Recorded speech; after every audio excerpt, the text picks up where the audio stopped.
We open in the middle of Eric Seeger's war tent as chaos breaks out inside of his private quarters.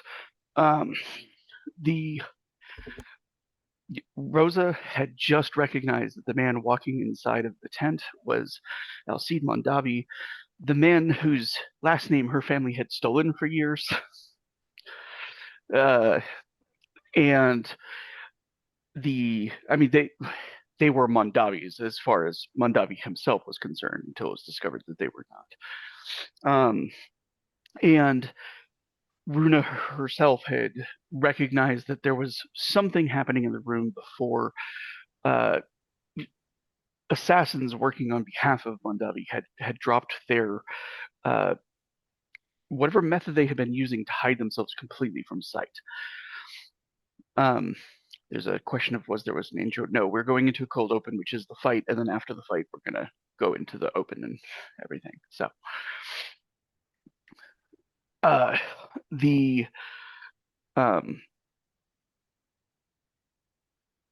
Eric Seeger is on his feet and poisoned, with Runa standing between him and Mondavi, and also between him and the rest of the assassins. She's moved close enough. Seeger's own aide is there and armed as well as Logan Seeger. We have just, so before we got started, we rolled initiatives so that everybody knew where they were going to go. I have a few more people to roll, and then we will get started. But what I would like to do is kind of, as we're getting into this, is I want everybody to just give me a quick synopsis of kind of like their character's feelings at this moment, any nervousness, any concerns, anybody that they're particularly keeping an eye on or like worried about protecting. Like just, we'd closed out on this as a cliffhanger, and so I wanted to kind of like give a moment to have the camera flash to everybody, kind of show where they are, what they're planning, what they're thinking, etc. I'm going to start with Gab, who, when we left off, was touching the back of Mondavi's neck right as he kind of forced a knife at his side, and he twisted out of the way, and it came off across the Draken. You are muted. Of course I'm muted. I got ready for the intro.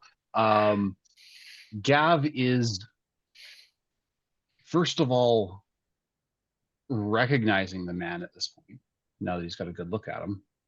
Probably. Would he? I don't know, because I don't believe he's ever had any interactions with Mondavi in any I've way. seen him twice. No, you've seen somebody else. That's not who this is. That's not him? Okay, never mind. No. I retracted. I thought that was the guy that I saw talking to Ettore. No, you've not seen this man before. Okay, I have no idea who he is. But there's something off about the way the ninjas came in. I'm going to keep calling them ninjas because flash of light, that's basically a smoke bomb. He has questions for people for later if he makes it through this. His other main idea is, how am I going to grab this guy and disable him before he does something stupid like stab at Iron Prince.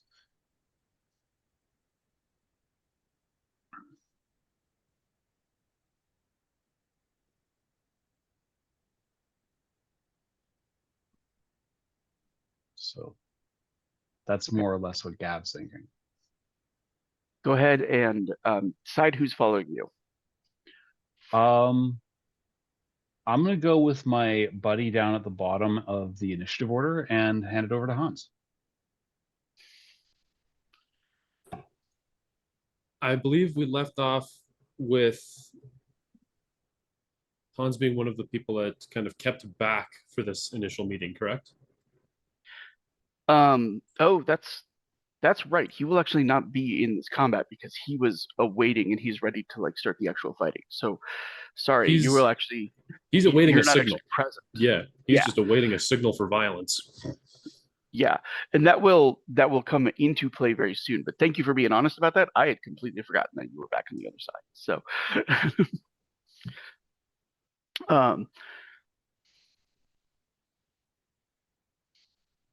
All right, and you can decide who's going to go next after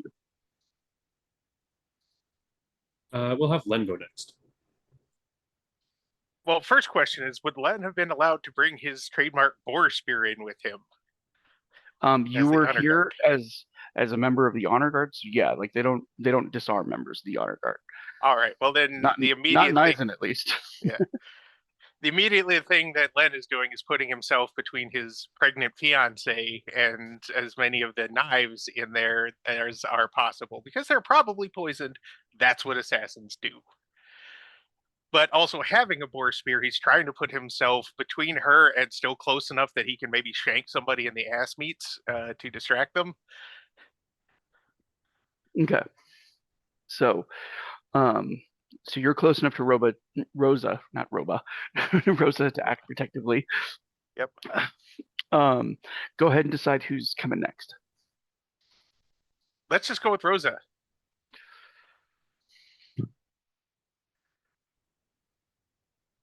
Yeah, Rosa, immediately recognizing this person, is in a stance of, let's just get out of here. Like, nope.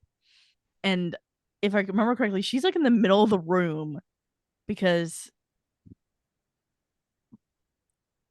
of course she is. Because she was in the middle of the talks. So yeah. She would be going towards the door, but at the same time, there's nowhere safe. What do I do? And trying to scan surroundings and figure out a plan. I'm pretty sure, well, not to trample on that, but isn't Gav in the door holding the back of Mondavi's neck? There's nowhere to go right now. Yeah. Behind Runa, maybe? You'd basically just like lift up the bottom of the tent and just duck out that way. Well, it's sort of. I mean, they are so that assassins cannot get in via that same way. They are usually staked down in multiple locations. So,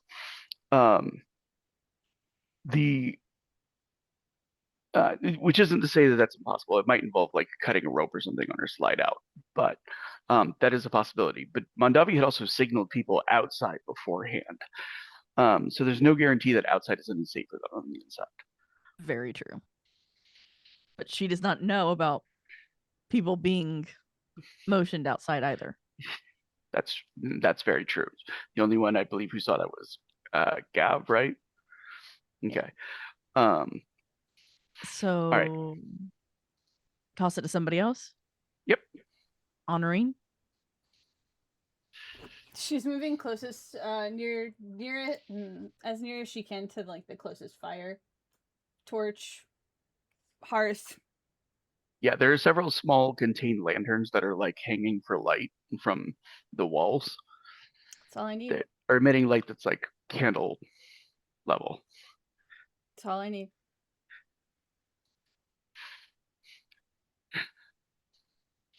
I think everyone has said their thing. No. No. Somebody's once again trying to slip under the invisible radar. No, I wasn't. To be fair, I was rereading my magic, so like I also was not really sure who had gone. So No. It's Runa. Go Runa. Runa It's your is birthday. taking Go Runa. a defensive stance in front of Eric Seeger, and she is holding Jairus's axe that Jared gave her. Okay. So you rolled a phenomenal 57 on a roll to detect things earlier, and I said that I was going to give you something at the start of this, which is that here's what I'm going to give you. You will get to pick one action to do an active defense against that will not take one of your actions. Cool. Does that make sense? It can be Sounds targeted like at you, need it can be targeted at someone else. It expires after the first round. Does that make sense? I'm basically giving you a free floating action that can only be used for an active defense. Okay. Does that work? Yep. Okay. All right. So we have, before we have anything else, so there is a surprise round that goes off during initiative phase 1. Gav is immune to it, but he doesn't actually have to spend anything because he doesn't have an action until later. This would only remove actions that occurred in that, actions that are in phase 1 or phase 2. because Mondavi himself is not acting until phase 2. The assassins have dropped their actions, and on this first round, they're effectively moving their actions back a phase so that they coordinate and so they don't break the surprise early. Does that make sense? So everybody's working Logan on is, 2. yeah, Logan is losing his phase 1 action because it occurs in what is a surprise phase. Does that make sense? Mm-hmm. So we move to 2. Hans and Len will lose their first action. Gav will keep his because he spent the drama die for that specifically. This is just during that first phase. They will go back to normal after this. You'll reset and you'll have normal actions in following rounds. All right. Both of the assassins are acting on 2. Mondavi is acting on 2, and Gav will have an action on 2. Mondavi's initiative score is 15, so he precedes Gav by 1 point.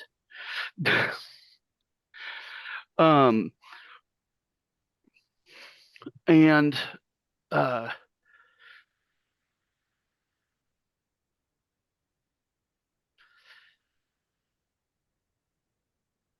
so what I'm going to do for his first phase, he was dressed as a priest and he was not capable of Highlandering in a fencing weapon with that without generating rolls.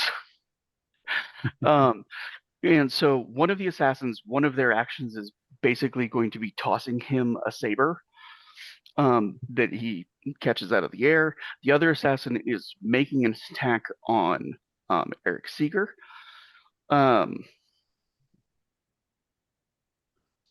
What if he didn't?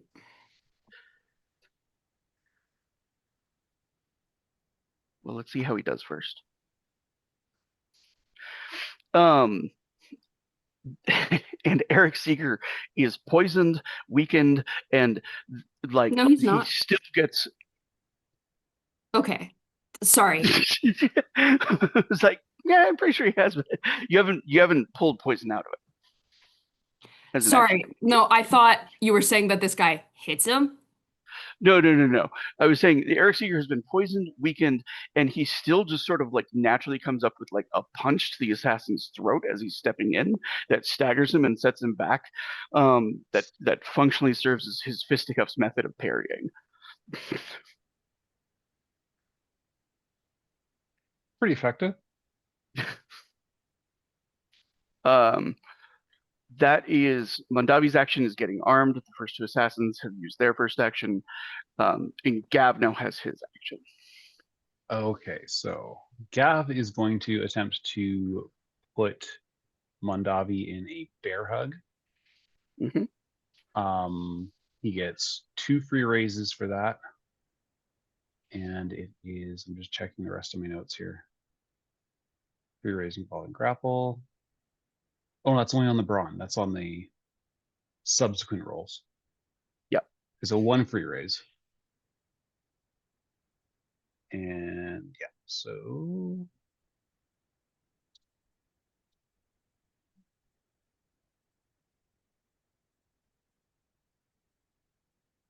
yeah.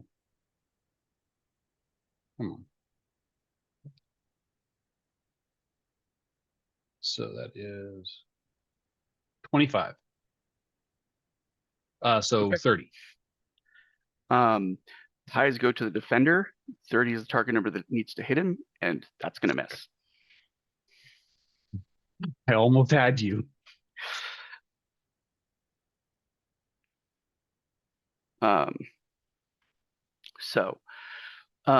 That will move us through 2s. So into 3s, Hans is not here, but he would be stabbing somebody viciously right now. Eric Seeger and both the assassins are acting again. I'm going to roll Seeger first.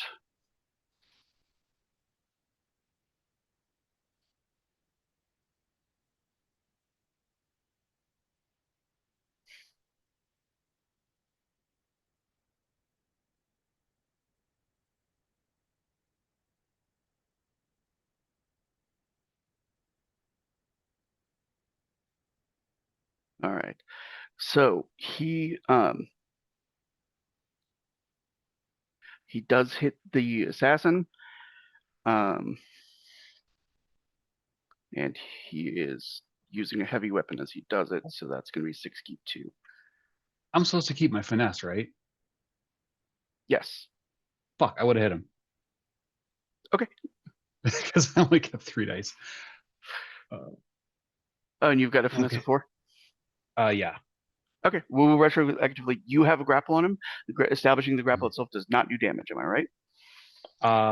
Just double checking that right now. Because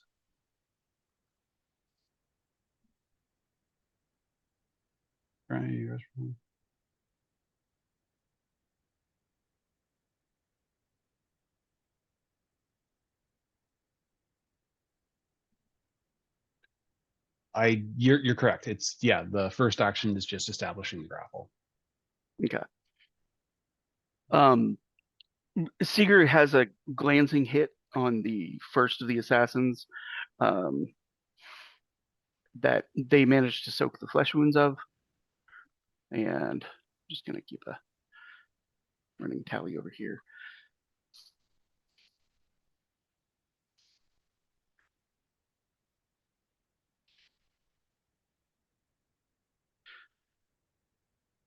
That will not hit Seeger.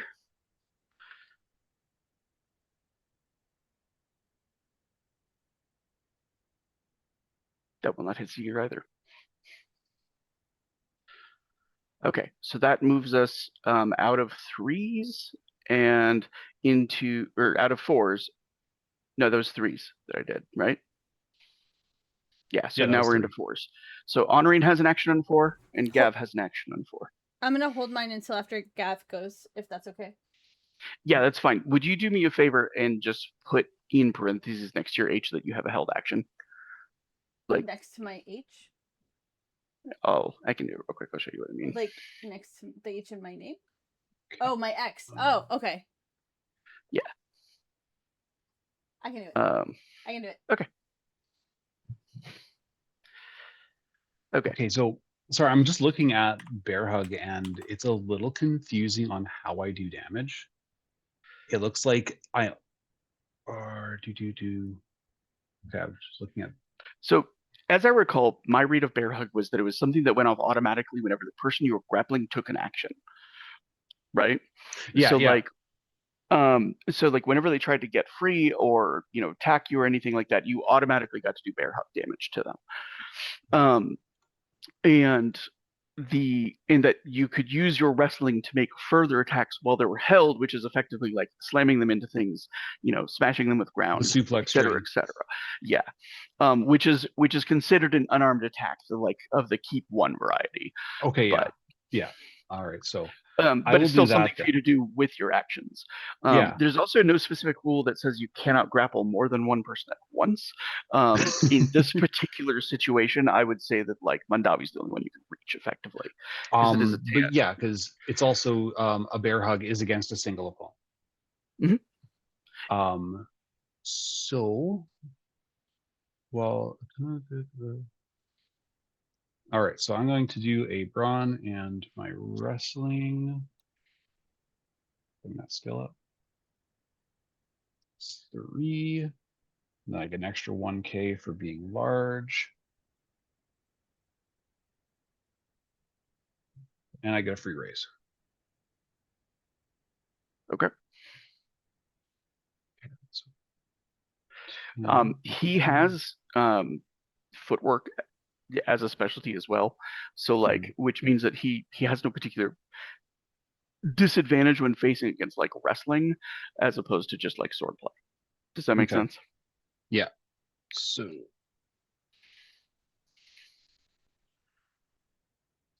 he takes 18 plus 5. So 23.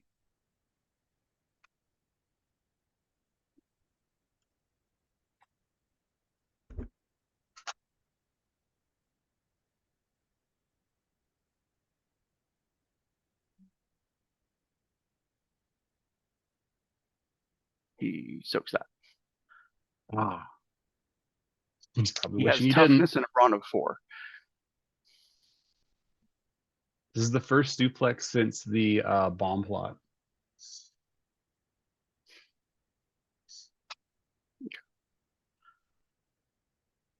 All right. So Honorene's holding her first action.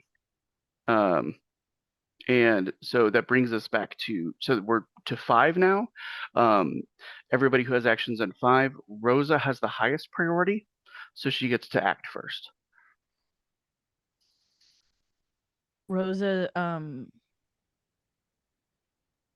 she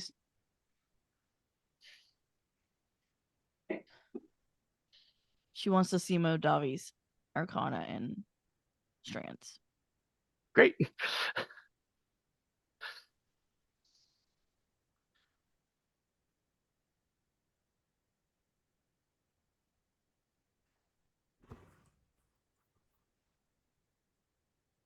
$53.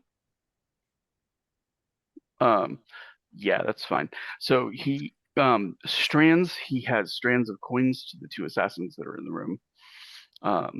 And Arcana, his Arcana is. Sorry, I got to check the chart. I don't have it memorized.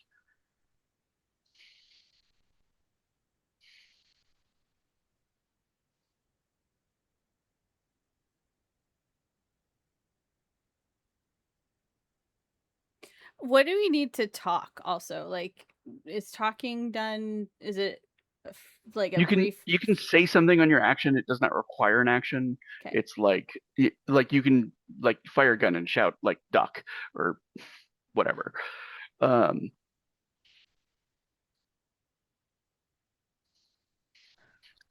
We've had a long-standing rule that you can spend a drama die to have a monologue. That somehow just ignores the rest of like time and like... I will be using that in the future. But not today.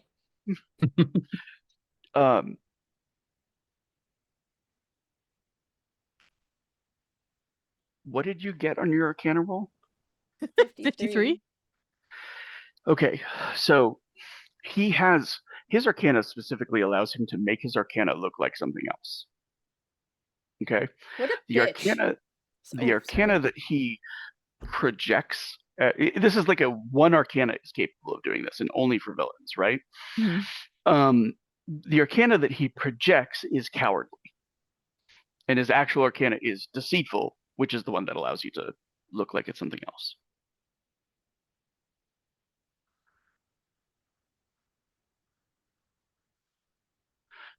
I'm letting her know that because she got a 50 plus. Yep.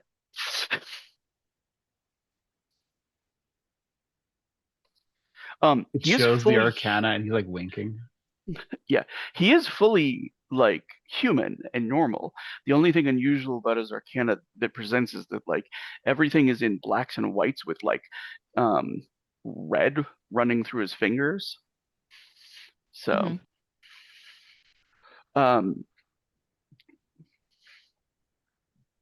actually, do you want to take the time real quick to look up what the actual card is for deceitful? So if you'll give me just a second. Oh, okay.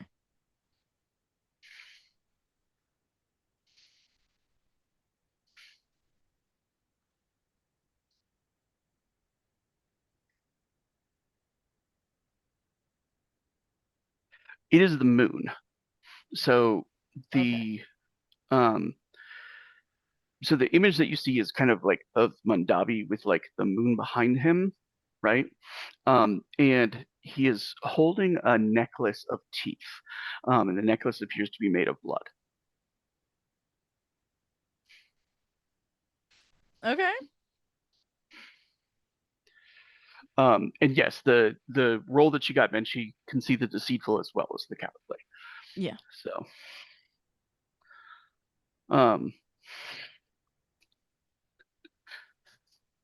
proxy Arcana. That's good. Okay, so the so that's Rosa's action. Mm-hmm. Next one is Len, right? Yes, Can on 25. I slide in with my 32 held action? You may. And she looks at first. She looks at Len and asks him, "Can you fight in the dark?" Better than they can. She's gonna snuff all the lights. Okay.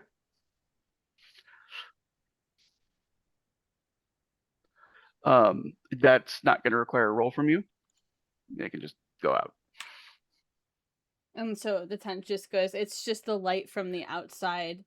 I don't know if you guys have ever been inside a tent. Tiny little cracks, like because these tents are like canvas that's joined to a floor, right? So there's tiny little lines of it, like around the very edges, but like all it lets you see is like the occasional movement of like an ankle.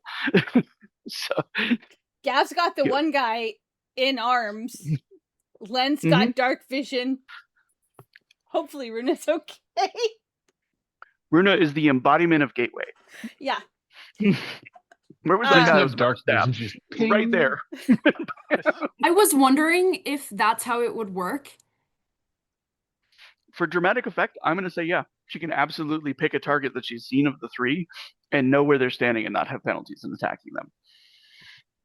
And she's staying close to Seeker. Yep. Okay. So now it's Len's action. Now it's Len's action. All right. The lights go out, but Len has keen senses, among other things, so he knows exactly where these douche knuckles are, and somebody's about to get stabbed.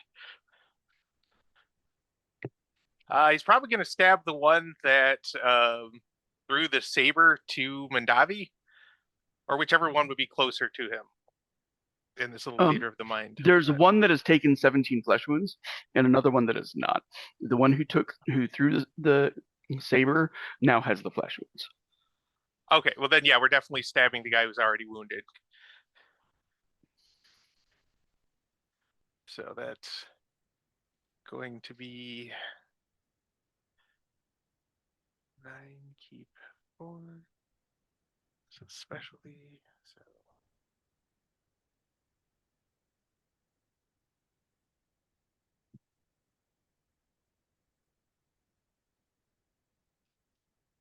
$36. That'll hit. All right. I forget how damage works. It's been a long time since Len has shanked Your him. brawn plus your weapons damage, which should be on your character sheet. And you keep the weapons damage. So if it's like, so I think a spear is 2k2 or 3k2. Boar spear, there it is. It's because it's a boar spear. Let's go spear. It's 3, keep 2 plus 5. So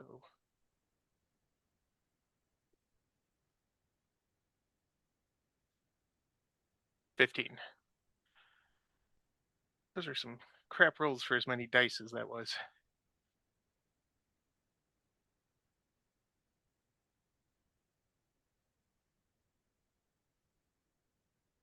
That's okay though.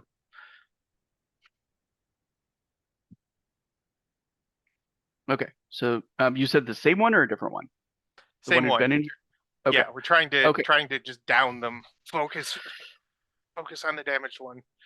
So that would be 32 minus 26. So he now has 1 dramatic wound, but no more flesh wounds.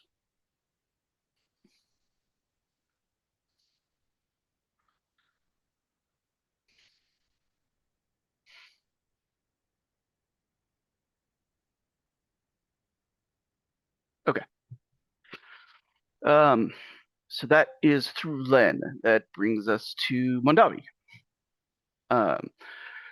who is.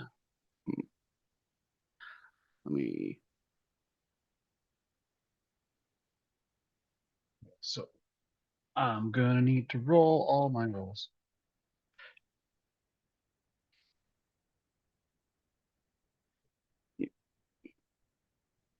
Okay.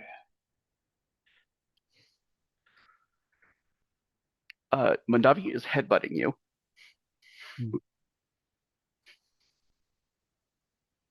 So he's going to take the damage from your bear hug, but that isn't going to change the fact that he can still attack you. Does that make sense?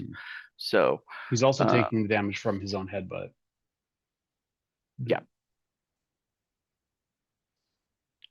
I'm wearing enough Draconize in that he has -1 kept die. He's not doing any damage. He is headbutting my breastplate.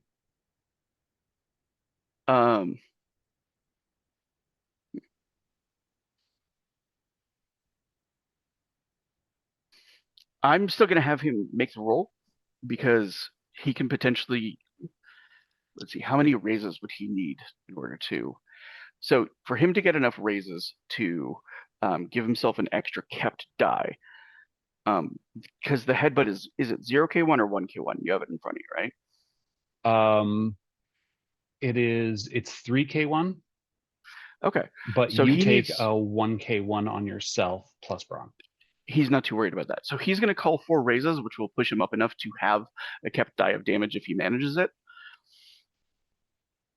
Okay. Which your target number to be hit, you have a defense knack of 5 and plus 5 from Jockness, right? Yeah, he needs to beat a 30. Looks like he got a 26. No, because you have a base of 5. So he needs to beat a 35. He's calling 4 raises, so he has to beat a 55.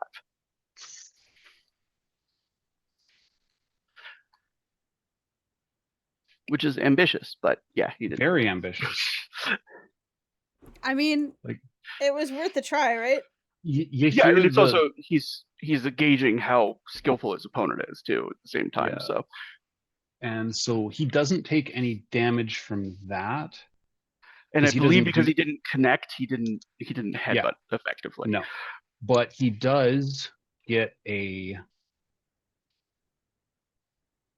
Takes an extra 8 flesh wounds from the attempt because of the bear hug. Okay, which is on top of his 23, right? Yeah. So he needs to get a 31. Actually, no, sorry, that's my bad. It's only when he attempts to break the bear hug that he takes damage. It's considered. I'm going to consider it. Yeah, it is considered a break because if it's successful, the grapple is broken. Okay, so he has now taken a dramatic wound. The resounding thunk of flesh on metal. I just need to, in all of the numbers, like, I feel like it gets a little lost. So, like, I just need to kind of, like, what happened was, like, he went to try for Eric. Eric, like, punched the one guy and, like, made him miss. Then Gav, like, comes in, bear hugs the fucking Mondavi prince guy. The prince guy, like, does one of these and is just like, oh, and, like, just, like, kind of, like, hurts himself in the attempt. And meanwhile, like, all the lights, that was just really funny in my head. So the light goes out and, like, a second later you hear boom. Yes. Okay, so that is going to be Mondavi's action on 5. That concludes. Oh wait, no, Logan has 2 actions on 5. Logan does not have a bead on anyone. Does not have any kind of supernatural senses, and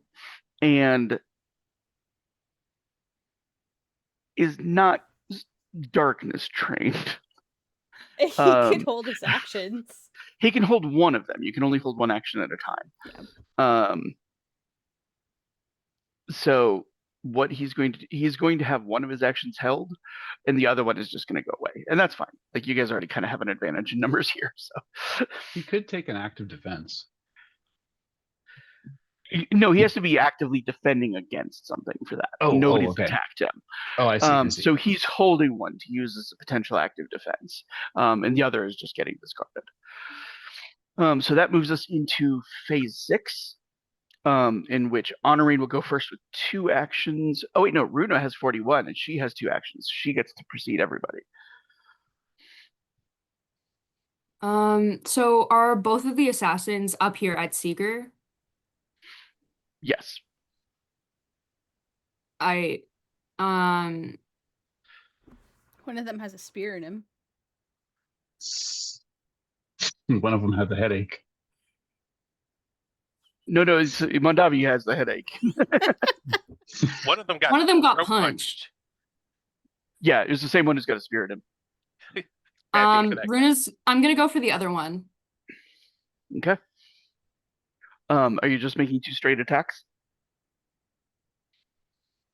Yes.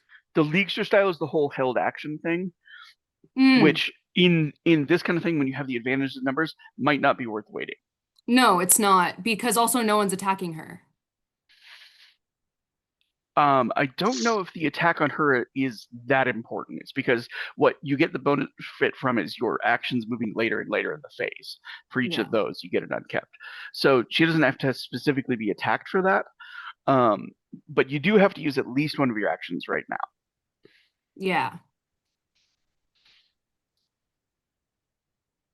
I was planning on taking one swing and holding Okay. my other action. Okay. Let me know who you would like to take a swing against. The less damaged one. The one who hasn't taken damage. Okay. He is I'm just going to put him out there. He's a target number 20 to be hit. So is the other assassin. Mondavi is a target number 30 to be hit. Okay. I don't know how to do this. You're going to take your finesse and your attack roll, and you're going to add them together, and you're going to keep your finesse. So my attack roll would be with heavy weapon. Yes. Okay. Keeping finesse. 25. Okay.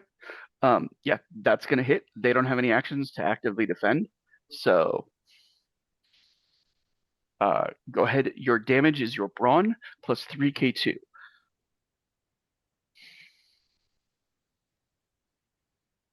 So I'm only keeping 2. Yes. Okay, so that's 6 keep 2. 24. Okay.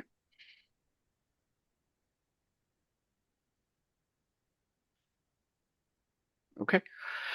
So yeah, there's a very wet sounding connection. Beautiful. Also, is it just like a big axe or is it double-sided? It is a big wood cutting axe, so it's single-sided because it's designed to get all the momentum into a tree, and you swing it like a baseball bat, like just choke low and as much momentum as possible. Yeah. And you just buried it in the meat, so in the meat. Yeah. Okay. So you have your other action held. Please note that you have a held action in the other one. Or in the same way before, just put an H next to one of them. And that brings us to Honorine having 2 actions. Rosa, you're going to be up next to the 29.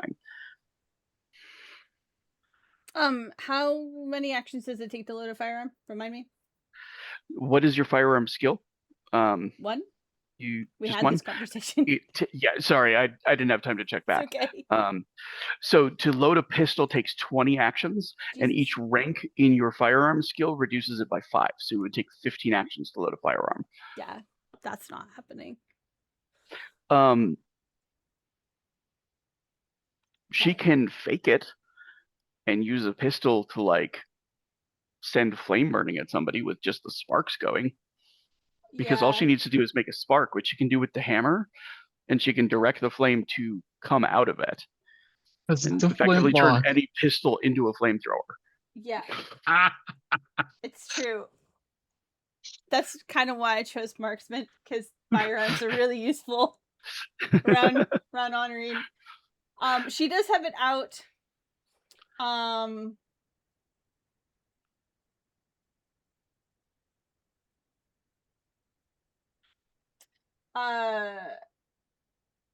She's going to point it at the assassin that she just heard get punched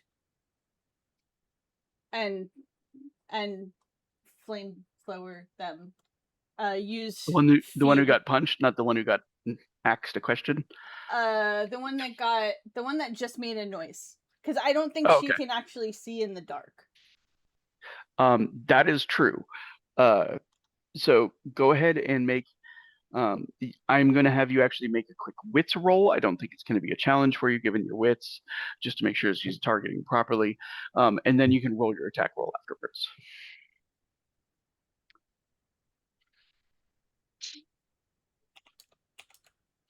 56. On wits. She knows exactly where that guy is. And then please remind me what I roll for attack. I'm sorry. You roll your marksman knack plus your finesse, and you keep your finesse. All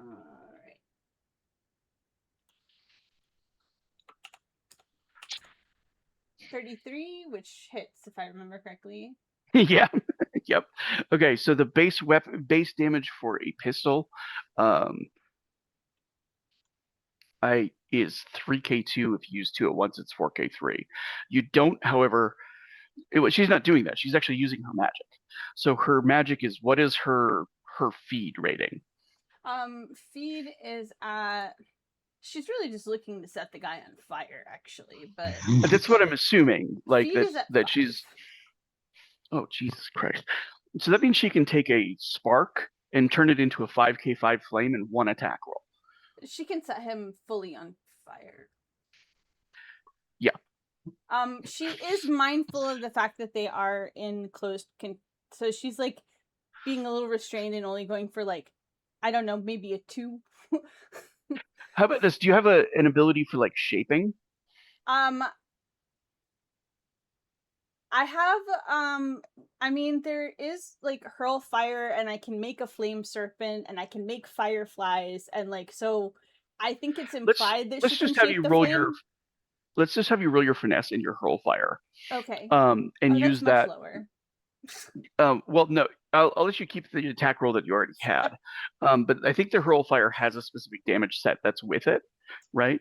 And do that instead of, like, if you want to just turn the dude into a bonfire, you can, but it's like your first action would be lighting him on fire with the hurl fire, and then the second would be like upping the flame. Okay. It inflicts 1k1 damage plus 1 kept die for each mastery level. So I'm at 3 mastery level. So I think that's 4 keep 4. Okay. I figured out a math. This dude is fucked. Roll 4k4. 33. Oh, ow. He also shed some light on the situation. He took 2 dramatic wounds from it, and he only has 1 left. So, so yeah, it's like for anyone who's not like paying close attention, they might just be sort of like, oh, there's a bright flash of flame, right? But like, what they don't see is that, like, for just a brief moment, the flame that jumps out of the barrel of that gun looks like one of the creatures of the Black Forest, like just a tiny little demon face thing angrily like jumping onto the Vidachi and like barreling him into the ground, where he screams and writhes and tries to pat it out, but it looks like a creature clinging to him and like stabbing claws and like parts into it as like the flames spread across him. I'm picturing Eric having seen the lights snuff and then see that happen. I'm picturing him just being like, wait a fucking minute. Like, from when he lost his eye. Because he's not a stupid man. No, but he's also poisoned and fighting in the dark against assassins. He's also missing an eye. So let me roll something real quick. missing an eye, probably afraid of the dark now. Yep. Given the whole comment about torches. I'm just going to have a raw wits roll to see if he's on the side that's missing an eye or not. He's got a 20. That's pretty solid. Yeah, I think he notices, and he does not enjoy darkness, but he also has the man of will trait that Hans has. So like, fear is a different thing for him. It is something that he can kind of rationally like work through. And he doesn't like become terrified.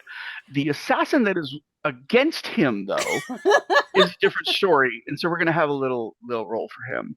So, I'm picturing like earlier in the round, by the way, like honoring like, can you fight in the dark? And then like, better than they can, the lights go out, and Eric is just like, ah! and then there's some squelchy, stabby noises, and all of a sudden a flare of light and some screaming, and then darkness again. I fear as soon as the lights were snuffed, Runa went, go time. Okay, Gav so doesn't need to see. He just needs to know which way is down. so the other assassin sees his cohort burning to death and screaming and fighting off what could literally look like a demon from hell. You know what I'm saying? For a devout Vadicine. And he loses his morale check. He's getting the fuck out of here. He does not care about Mondavi or Eric Seeger anymore. He would just like to be elsewhere. I like So to think he's- that you hear the Scat Man over Eric Seeger's shoulder just for a moment. Boo. And just everybody. So that was Honoring's first action. Is there something you'd like to do with the second one?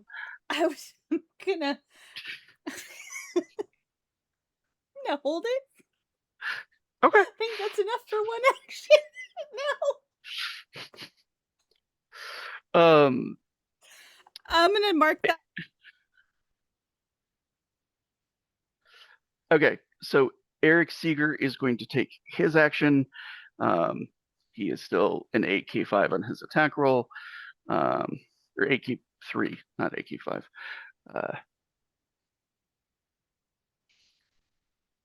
Which he got the guy. And I was literally just looking at his brawn a second ago. Okay. Like 50. No, he's older now. He, like, some of his stats are noted as having gone down from the prime of his life. So,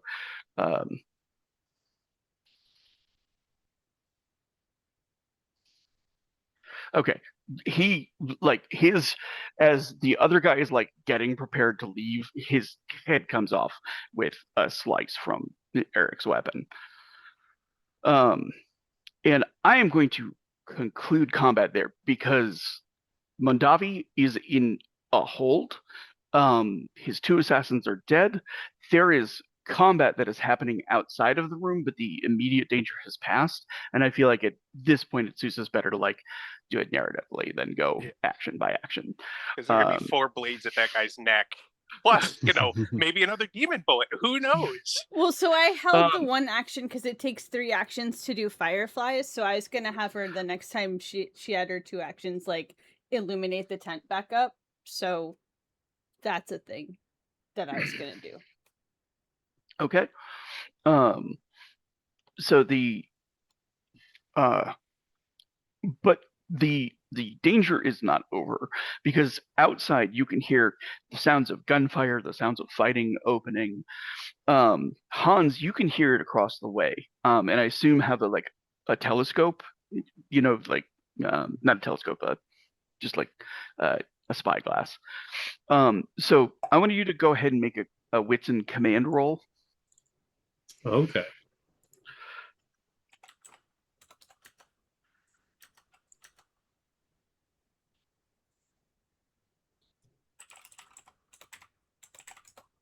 $37. So, what you are witnessing through the spyglass is Seeger's forces turning on themselves. Officers being assassinated by other officers, and like an attempt to like seize control of the army in a moment. Does that make sense? Shots fired, an army in absolute disarray in this moment. And there are definitely like firearms that are being trained on the tent. It's far enough away that he can't hear anything happening in the tent. And Honoring's gunshot was remarkably quiet for a gunshot because it was more just flame like. So what is his choices to like what to do in this moment? Oh, I think the choice right now lies between intervene or let them kind of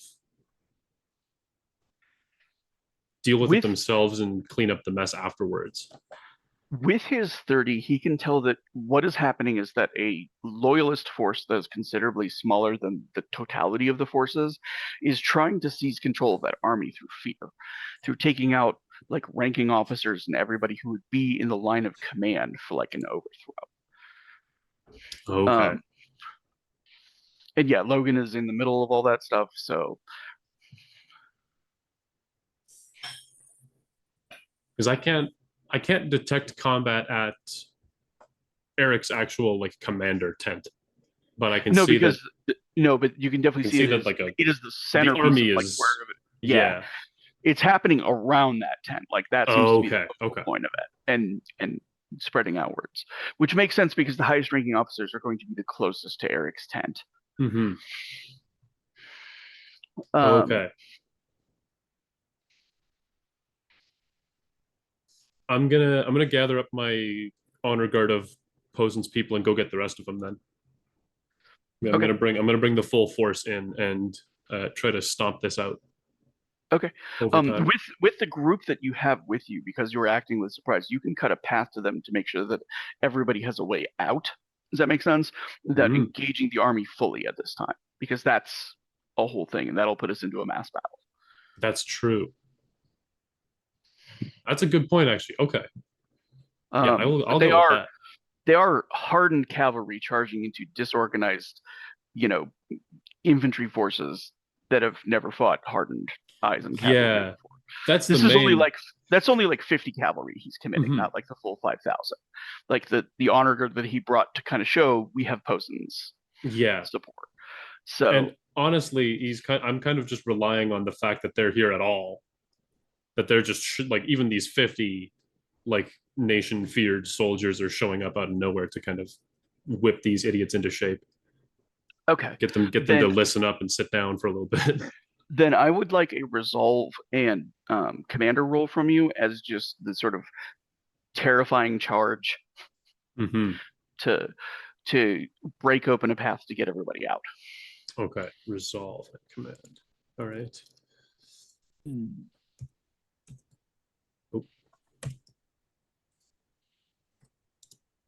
30.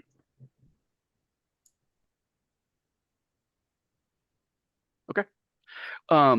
It's going to be minimal losses. Like you're charging heavy and hard into an already chaotic situation with a group that is armored and specifically trained to sow chaos amongst peasants. Yeah, like he's basically given the orders to just go around and start bonking people unconscious and wrap this up. Yeah. He's heard stories about the Posen like fighting technique in which they call it like boar hunting, and that the peasants are pigs, and like these men will have competitions for how many pigs they can skewer in a battle. So like this is their wheelhouse, as ugly as it is. Oh yeah. And they might also be people that Han's like, yeah, we're not going to be friends in the long term, but right now. So hey, I've given you guys a chance to do the thing you like. Hopefully that means something to you in the future. So it is up to the party, the state that Alcide Mondavi is going to be in by the time that he's dragged across the lines to the camp. Certainly unconscious. Disemboweled, perhaps. That is an important distinction. I feel that it should be worked out before we move on. There's a lot of room between unconscious and disemboweled. Just ask Grendel. But yeah, definitely. This is the merchant prince. This is leverage given form. Yep.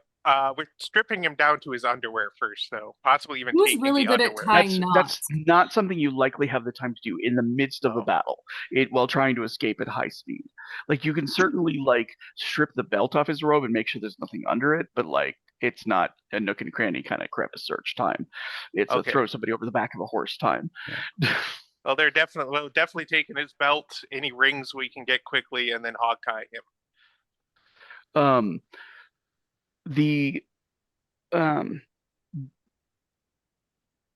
is anybody going to be trying to make Eric Seeger go with them?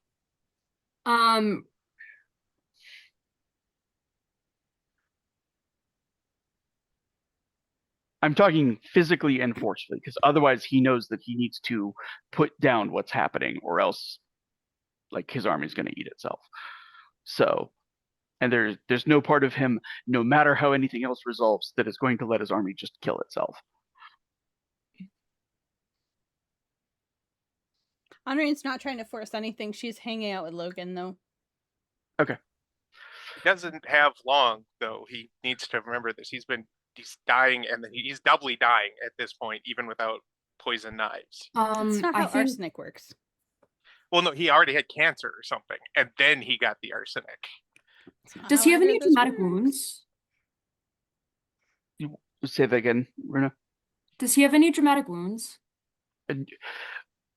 So functionally, arsenic would be registering as dramatic wounds. She could remove that poison from him, and given that she's got a healthy immune system at this point, a little bit of arsenic is not going to like immediately kill her. Prolonged exposure is the danger with it. It's designed to be something that like basically like does enough damage to all your internal organs they all stop working. But it doesn't happen instantly. It's happening really fast in him because he's already weakened. Wait. Let me help you first. And he'll do what you're going to do, but you know he's like busy like strapping Draconizing on as he says it. And she's going to take some of the arsenic. Okay. It's going to serve functionally as a dramatic wound. She can recover from it with a day, so long as she doesn't continue numbing arsenic. Just a little bit of arsenic as a treat. I mean, it's funny, but like literally, like this is a period of time where poisons were frequently used as spices and shit, and in book covers and all kinds of. Stay away from green stuff. And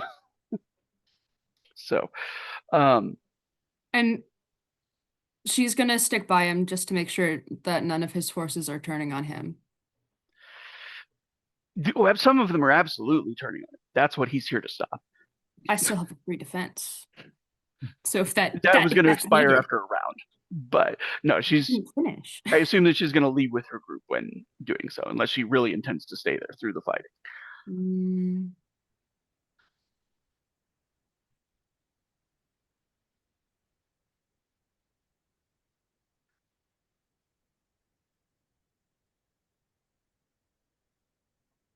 Did you blue screen her? It's like watching. She's trying to make sure he stays alive. I think like as like Hans kind of comes with and like horses are crashing in and whatnot, and Rune's deliberating staying and fighting with him, like Eric just picks her up with one hand and puts her on a horse. He's like, I appreciate the chivalry. Like then slaps the back of the horse. Okay. She'll walk out with him, and then seeing that Hans is already there, she'd go.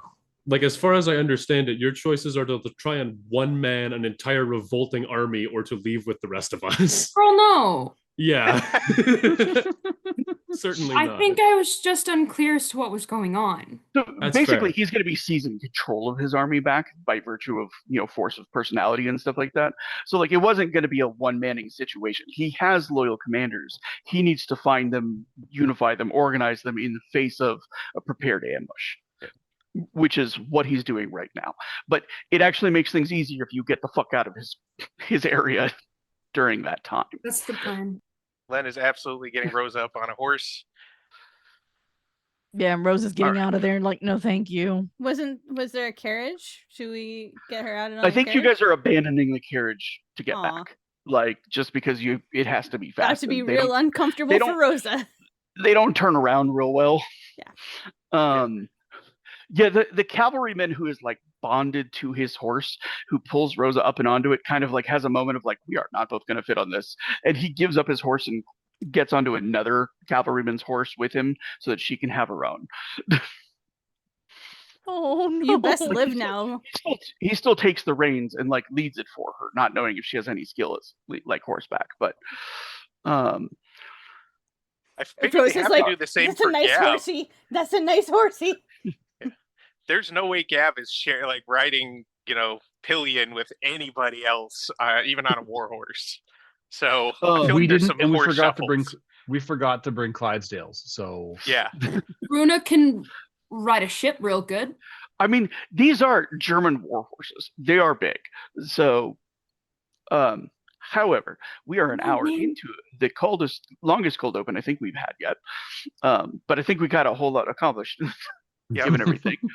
And I think that combat just in general went smoother than we have in the past. I feel like it went fairly fast. We got things done.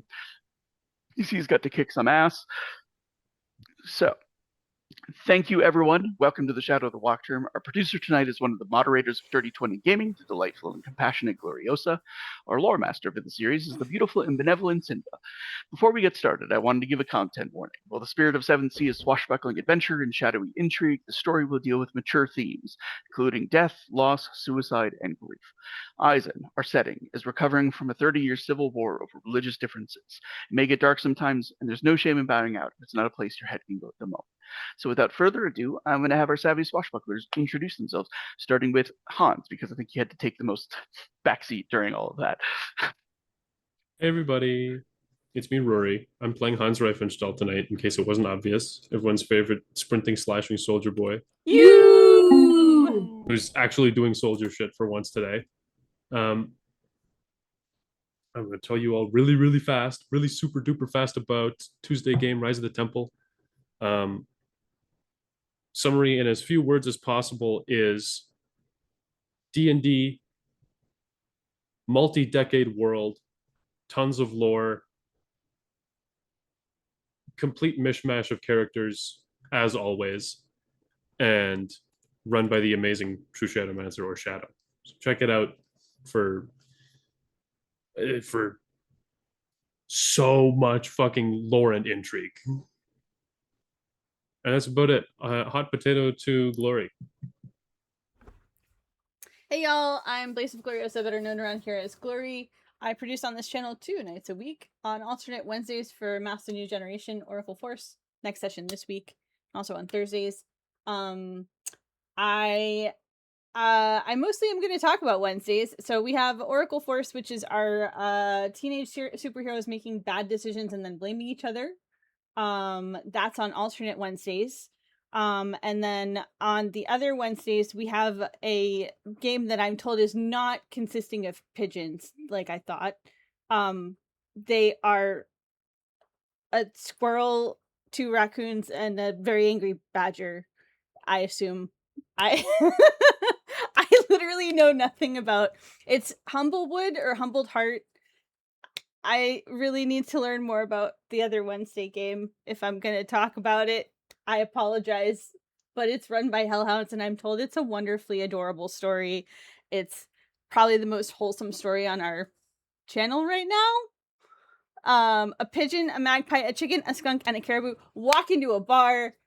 Anyway, that's Wednesdays on not Oracle Force days. You can also catch me streaming in front of the camera on my own channel, streaming a game, Cult of the Lamb, on Tuesday nights. That's on my own channel. And then tonight, as honoring I got one, cease to cease. I'm gonna hot potato it over to Len. That's me, folks. Len, otherwise known as your friendly neighborhood Bat Kyle. You can find me here, which is the game I get to talk about, which is super awesome. And the game itself is super awesome. You can see all of us here. Everybody who joined it, as I've mentioned before, will continue to mention, was told specifically you can duck in and out as often as you want. There's no attendance requirement. It's all good. And all of us have shown up to every show it was humanly possible to show up to. So, and that's because you can tell with every episode and every interaction the love and effort and passion that Ciosa has for running this game and making it amazing for us. So get loved, nerd. Thank you. You're welcome. And then we're gonna hot potato it over to Ren. Hi, I'm Ren. You found me. I'm here today as Runa Ingvild's daughter. I'm not talking about today. I am talking about Friday, where Bat Kyle takes us through his dungeon of masochistic horrors. But we have fun.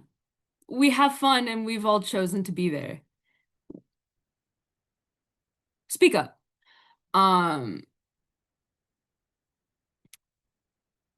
There you can also find what may be the shattering of a relationship. So that's juicy drama if you're also into that.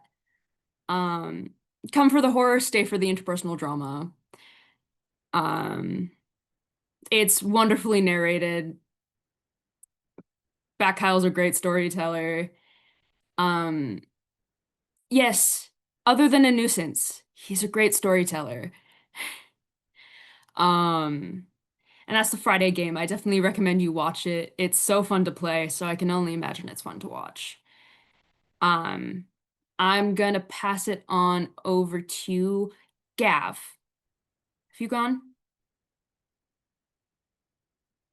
It is very hard to type, talk, and unmute myself at the same time. So I am Bison_Stonefist. Tonight I am playing Gav the Grin. I finally got to suplex somebody. And tonight I'm going to talk about Thursdays. It's Deviant Paradox, which is a City of Mist campaign. And the best way I can describe it is using the words of the very lovely Bat Kyle: go gadget, inadvisable ideas, risky hookups, and not actually talking to each other. And somehow it's all the Grant's fault. I don't know. Everyone seems to blame Grant.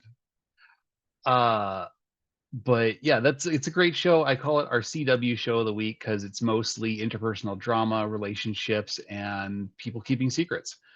So check that one out. It is run by our very own Sarah, who I'm going to throw it to next. And yeah. Hey y'all, my name is Sarah. I go by Sans on the Discord. I am here 5.5 nights a week, but I am talking about Monday tonight. Our actually soon approaching ending game. Like 1 or 2 sessions left. Hi, Alley Cat. Alley. Where there are 2 games that night, one during the day, one at night. I am actually in the nightcast, whereas Ren and Bison are alongside Hans, I should say, is also in the day nightcast. Gav and fuck me, I just messed up all the names. I went off script. This is what happens when I go off script. Ren and Bison are in the morning cast, while Rory and I are in the night cast. I play Clarity Pals, the worst necromancer ever. Which makes complete sense if you have seen it. Other than that, you can find me over on Tango Productions working with the Sky Venture or Rock Paper Fox on stuff and things that'll come out eventually. I think I'm the last one, so let's pass it back to our wonderful storyteller. I think so. We had a quick Allie interruption. She was, the whole time people were doing their intros, she was like sitting at my feet, meowing at me to pick her up. She's a good girl. And then I did, and she was immediately like, okay, and fucked off to her blanket. Best girl. I'm a human elevator. All right. In the ancient days of Numa, the great storyteller and philosopher Sarah the Wiser once noted that adventure can only begin in one of 3 ways: by death, by slur, or by letter.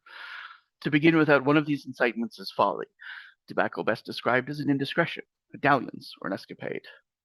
But fear not, we begin tonight properly girded with a death, most inescapable of the 3, and thus the most powerful. And we saw a number of deaths during our opening, but that continues. It is a testament to Seeger's experience that he's able to kind of like pull the army out of the situation it's in at all. Because veteran commanders will describe that the most difficult thing for any army to do is to survive an ambush. And an ambush from within its own ranks by its own fellow officers is of a particular kind of insidiousness. Whatever else Mondavi has done, he has single-handedly stopped the advance of Seeger. Like, this army is not going to be in a condition to fight because there are going to be so many officers that have been executed or lost or no longer trusted, so many veteran, sergeants and lieutenants and things like that within the ranks who would help provide order, that the army is now effectively broken. And it's hours before things have settled to the point where they can hear, like, as they first kind of like ran across, there are a few people chasing them and stuff like that, and they heard shots from like the palisades that have been built and stuff like that. Hans catches Anna like absolutely bullseyeing one of the people giving chase to the group. And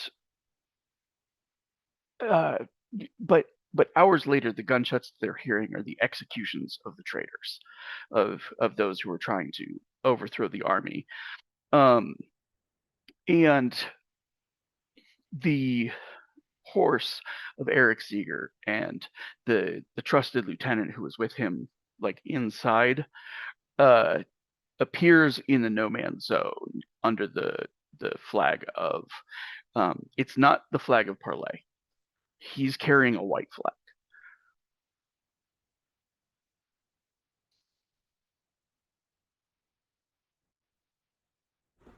Honorine will ask Fischler if he wants her to ride out with him. He nods and he looks to Logan. He says, Iron Prince, I would like you to ride as well. And he looks to Hans, and because Hans was like commanding, even if it was briefly and even if they didn't actually engage. And the Mondavi is at this point like tied up, gagged, being prepared to be like moved back to Freiburg, right? Fricasseed, filleted. I'm gonna go a little bit into kind of some of the things that are found with him, but like for the moment, as they come out, the moment like Fischler's horse like rides close enough, Eric Seeger says, "I will offer my unconditional surrender so long as the men who serve me are allowed to return to their farms in Vadachi." Says the officers can be held to account. He says, "But I ask the soldiers to go free." And Fischler thinks for a half second and says, "Accepted." He says, "My men will arrive to take your officers into custody."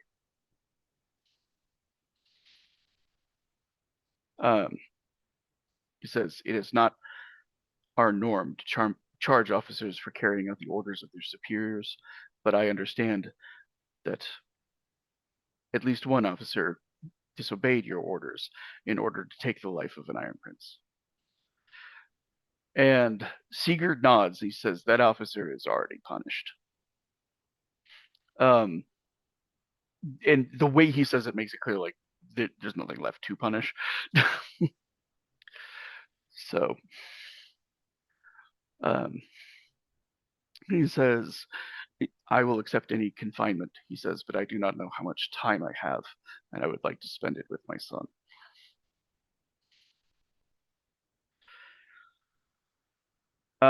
And Fischler says, "That's not for me to decide, but if he wishes to, he may visit you as long as he wishes." And he bows his head and he says, "Your reputation for mercy is well earned." And he nods to the other officer, like just relays to him, like, "Go give the orders." When Seeger says he wants to spend the time with his son, Honorine does kind of scope out Logan and see how he takes that. Logan's doing his best to be a strong Iron Prince at the moment because he's like visible, but it's very clear that his eyes are wet. And like, while he's not like sobbing or anything like that, there are tears going down. He's the ironest boy. He's such a good boy. He is the ironest boy. And the Fischler kind of like orders the tent prepared for him to like accommodate him in all possible comfort. With the understanding that he probably, between the fighting and the poisoning, like he probably has a day left, maybe two. So, for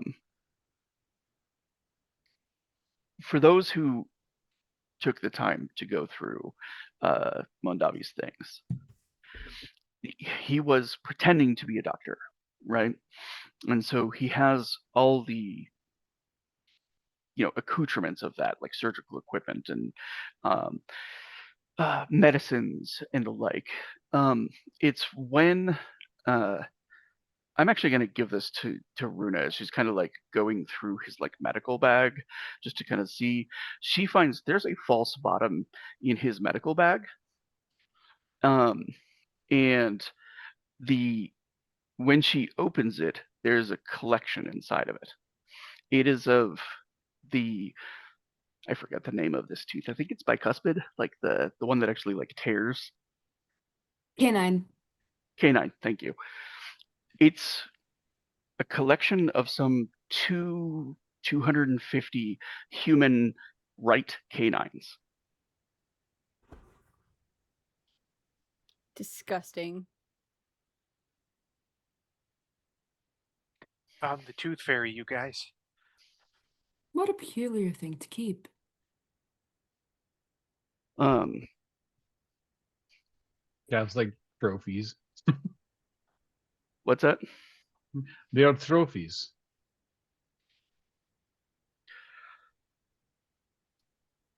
And I'm assuming this is discussed like away from Mondavi, like not in front of him. Oh yeah. No, he doesn't get to. No, we're gonna gossip just out of earshot. It's the real torture for him, being talked about. He can't do anything about it.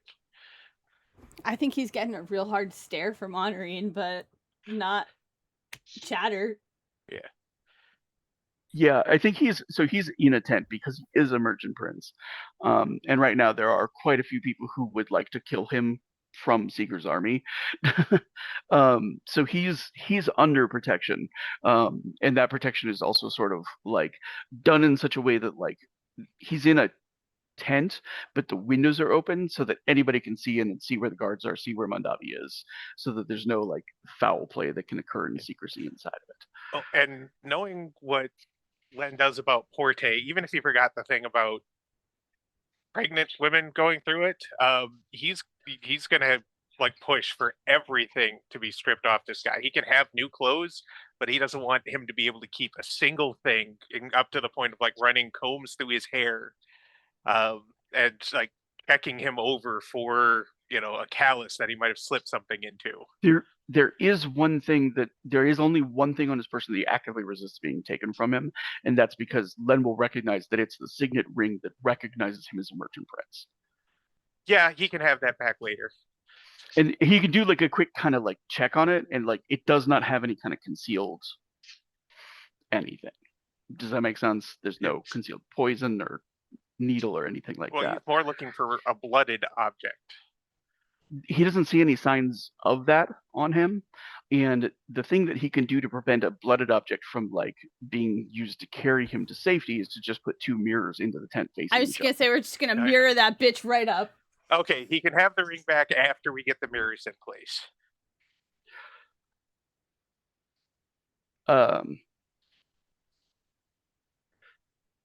So the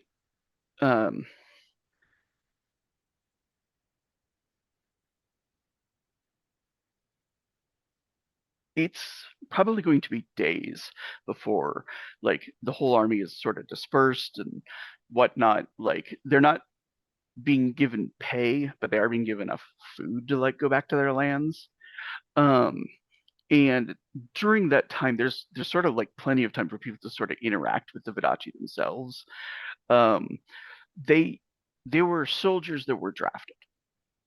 Like they went to every single farm and said, "Oh, you've got 3 sons, give us 2. You've got,"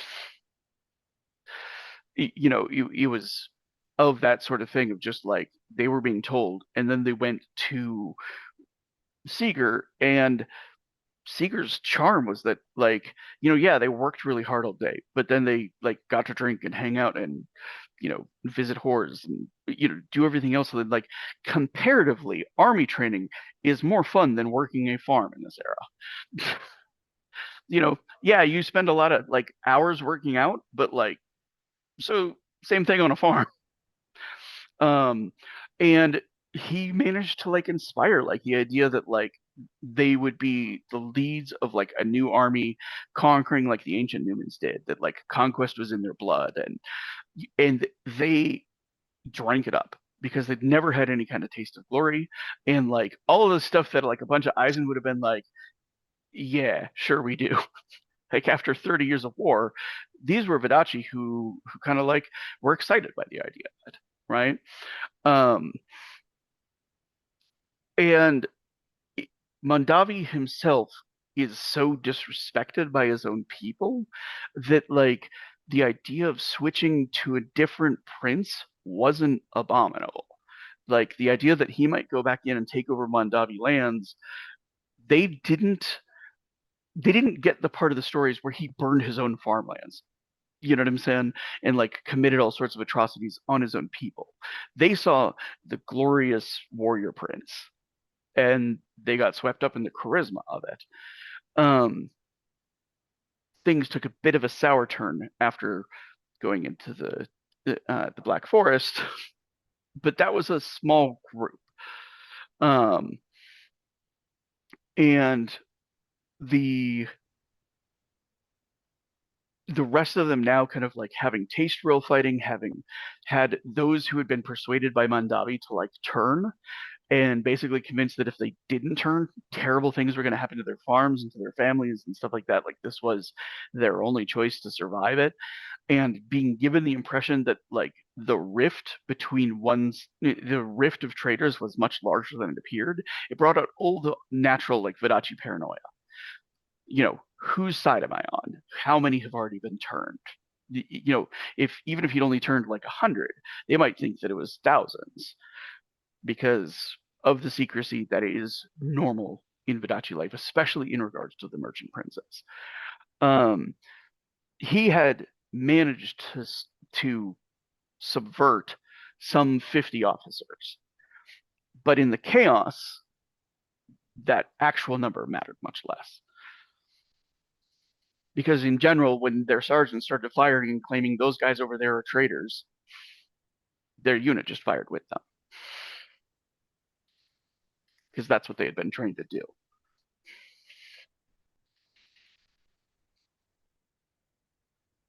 Pretty much the day after everything was settled, Len would have, spent some time with Rosa and then headed to Asura, because she's safe now. The army's done. There's not going to be any big waged pitch battles, and he has this whole other thing. Not that he's excited to go, but but he has safe. to. The child is safe. Their daughter is safe, and now he's got to go try this with a whole other country. All right. So, there is profuse thanks from Fischler for the arrival in the Alliance, and he was expecting to lose thousands of men that he'd grown up with, and instead they barely had to do any fighting. The bulk of the Vidachi army didn't die, but it is being disarmed and sent home. And the weapons and equipment and everything that they had, Fischler's claiming as loot, and using it to arm militias throughout its own territory, so they're a little bit more formidable. Um, so there is, I'm thinking about 2 days that they're sort of like on the border of Fischler's lands, um, with Logan sequestered in the tent with his father the entire time. If anybody wants to check in on them, it's okay. Anybody else besides Hans?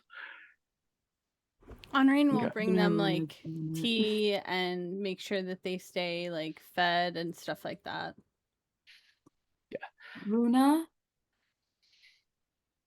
is working to keep Seeger comfortable.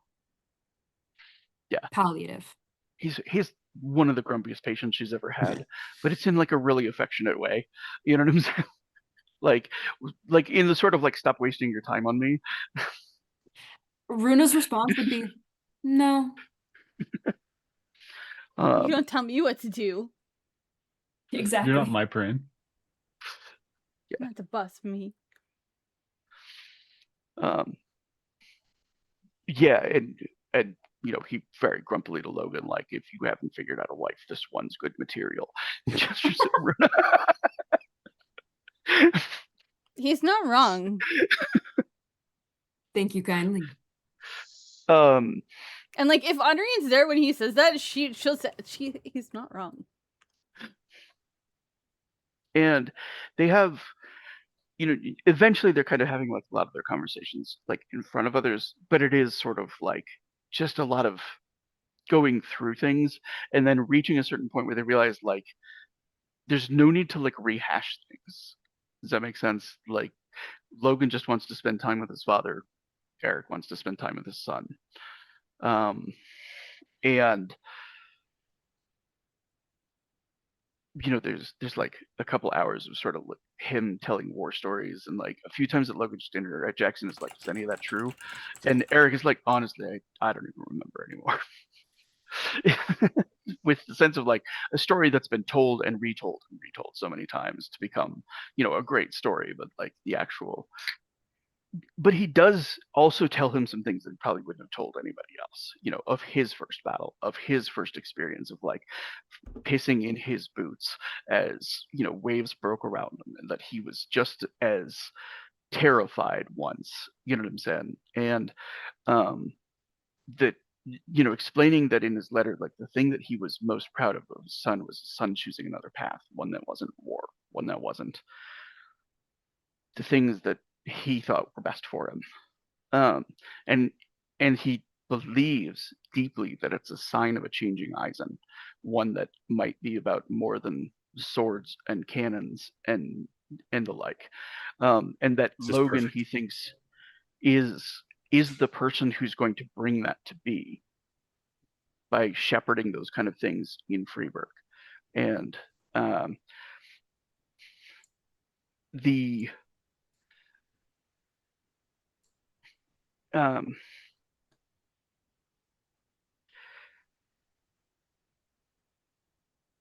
he says, he kind of like does interject at one point. He looks to Honor and he says, "Your letter made me really mad." He says, "So I had my men search through all the remains of the palace and the opera house and found something." He says, "I'm going to make sure it goes to you." Thank you. And The news you know, he made me called really mad. nuts. He says, "I wanted to give Heinzel every chance to surrender. I believe he would have." He says, "My commander was hungry for glory, just like I taught him to be." And it's like a little bit later in the evening that the thing arrives, which is Heinzel had told Henri that he had never finished like a play. He'd never finished an opera. That isn't true because there's dozens of them in a war chest.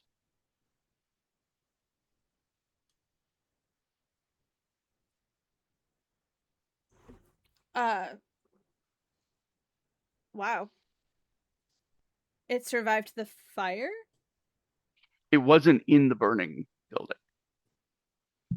They burned his opera house while he was in it. These were in his room in his quarters.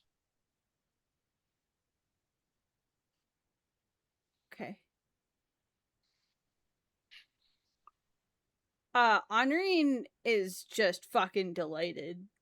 Like, sad, but it's one of those things where it's like finding a bunch of diaries from someone who died. Like, Yeah.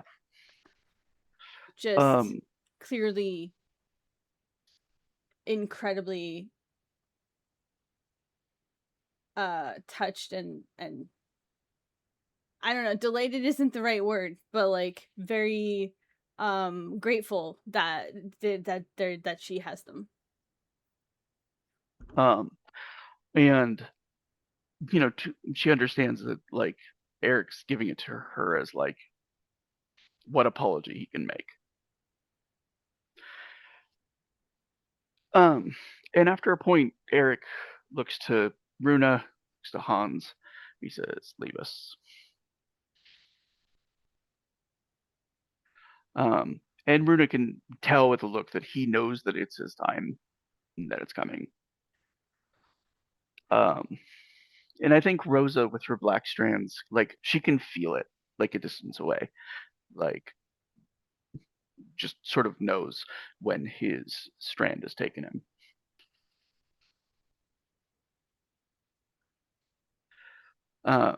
And Hans is gonna kind of post up guard outside the tent. Yeah. Runa is also staying outside the tent just to be there for Logan after. Yeah. And when Logan does come out, he just sort of like takes Hans's hand and he pulls him inside of the tent just enough that they're out of sight, and he just buries his face in Hans's shoulder. And it's different than Hans has seen him like cry in the past. Does that make sense? Like when he was on stage talking about Nicholas Trog, it was a very different sort of like uncontrolled thing. This is grieving, but in a very different way. Like because there's actually some closure, because there's not like the open wound of it.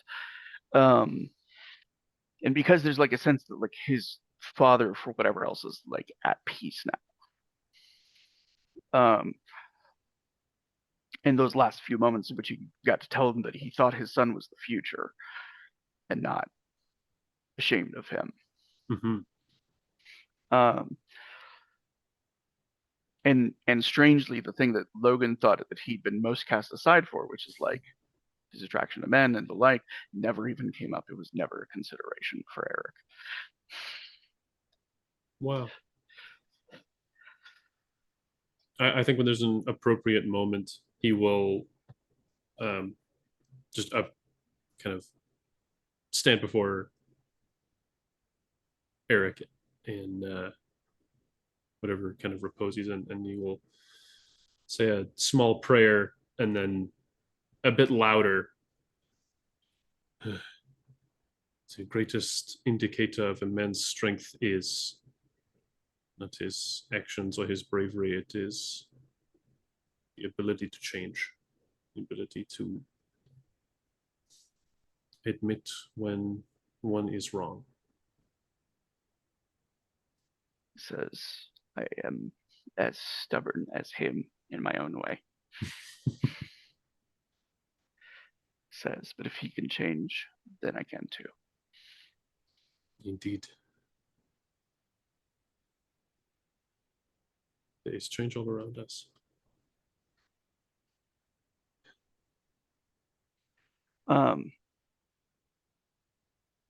And he kind of makes a point that night of like dining in the common mess, like being near Fischler, being around people, you know, like him being out there is a signal to everyone that like my father's gone, because everybody knows by this point, right? He checks in on everybody, you know, he you know, checks in on Rosa and is kind of like, you're gonna hold on to that until Len comes back, right? Truly hope so. Just like, I'll send for carrots all the way from Freeburg if that's what it takes.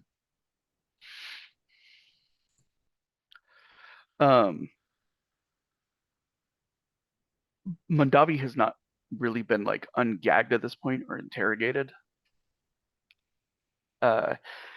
Because there's a whole thing of like he is a merchant prince, but part of how the merchant princes survive is by like protecting each other as a group. So like if you come after one merchant prince, you could potentially be coming after all of them, right?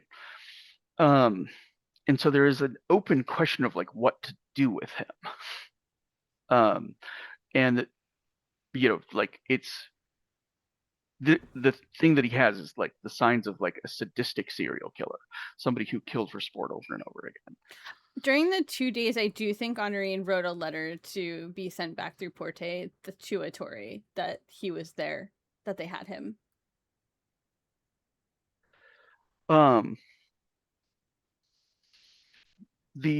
Since he was Mondavi's hand, right? Mm-hmm. Yeah.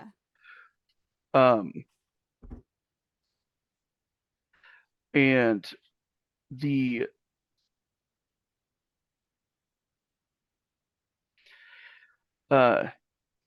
Lena's off flying. I think Gav sounds to me like would he be going back through Porte back to his wife as soon as possible? Or is he going to be staying until Mondavi is resolved? I think he's going to stay until Mondavi is resolved. He would send a letter back to Hannelore to let her know he's okay and why he's and not like fully explaining why he's sticking around. It's just there's more work to be done here. But Yeah. he misses her and he longs for when he's back in Freeburg's. And he gets a letter back fairly quickly. Given that like the other side of this Porte transmission is like hanging out in the Hall of Records because it's relatively close to the city hall, right? And the so like the letter comes back. The first letter she writes opens with her excitement about getting a letter from her husband who she taught to read. And like how proud she is of him. And she kind of gives him like an update, or she gives him an update on like the things that are happening with like the politics and stuff like that. Like nothing's really moved. They know that this fight is going on. There's, and she's doing her best to kind of like keep abreast of things as much as possible, but she is sort of absorbed with 2 twins on her own right now. But she's had a lot of people coming by, and Wilma is strictly enforcing a regimen of food and sleeping. Like there's even a joke about it, like of like when Wilma tells them to nap, they just immediately follow orders. I will have to find out her secret. And but basically saying that she's well taken care of, and now that she knows the fighting is over, like all of her anxiety is gone. And if he has to take a few extra days, he has to take a few extra days. Mm-hmm. Which is really the reason why he sent it. He wanted her to know, because he can feel Honorine barking in the back of his head about all the times he just went off. I don't know. It just seems like Honorine would be the one to do the sass. And Ingvild, she checks in with Runa, like knowing that Runa has effectively like lost another patient, although it's in a different way. There's like an inevitability to it. But that doesn't stop her from checking in.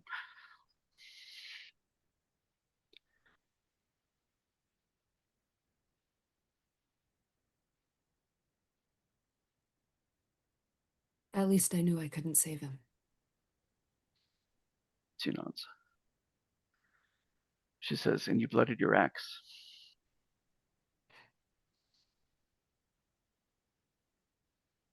He wasn't a warrior, but his axe can still tell the tale. She smiles. She says, you blooded your axe all the same. I did.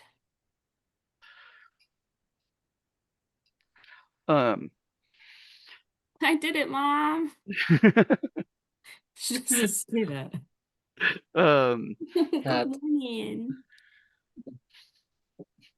Cat.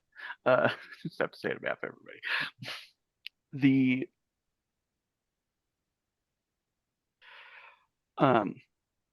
Honorine is spending some time with Fischler, kind of catching up with him. Now that like the weight of this is off his shoulders, he feels like 1,000 pounds lighter. He's like, I'm aware that Posen's still out there, but I feel like I could tap dance. How is your dancing? How are your dancing skills? Do we need to It work is on not them? great. He says it is much improved by a great deal of alcohol, or at least my opinion of my dancing is much improved by a great deal of alcohol. Something we need to work on then. And he is happy to, like, the next night when she comes back to spend some time with him, he's got like 2 soldiers who claim to know like the business end of a violin and whatnot, and like has her give him some dancing lessons in the privacy of his tent. That's so sweet. And it is 2 days after, or it is a day after Honorine has sent the letter to Ettore, that the scouts report the approach of a carriage coming from, from Seeger lands, but from Vodacce.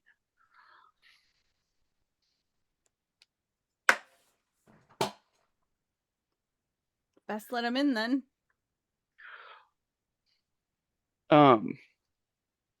And it arrives, like, there is no army with it.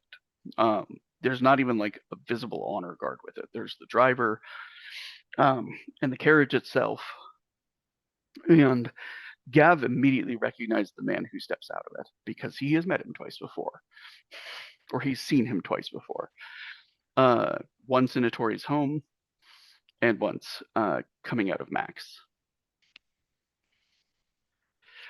The driver slides off of the carriage and says, "The honorable merchant prince Giovanni Villanova would like to parley with the Iron Prince Falk Fischler." What now? Oh, Is Honorine, when he talks, gonna recognize his voice? Because I think she heard Ettore talking to somebody. And she hasn't heard him speak yet, but she will if she hears him speak. Yeah. I want to know what Rosa's reaction is, because like Giovanni Villanova is the Scatman man of Vodacce, as far as boogeyman who he's a terrifies. big bad man. Yeah, she very much like pales at this. Is he single?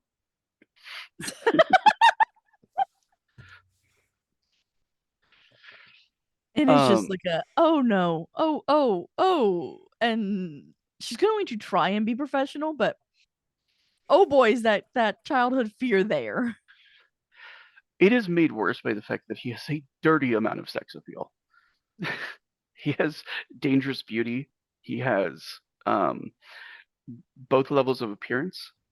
So he's the male version of stunning, on top of a wits of 6. We could match wits.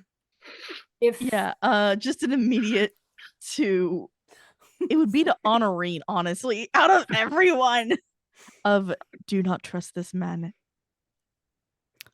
Not talking about trusting him. Trusting him is not the thing I'm thinking about doing right now.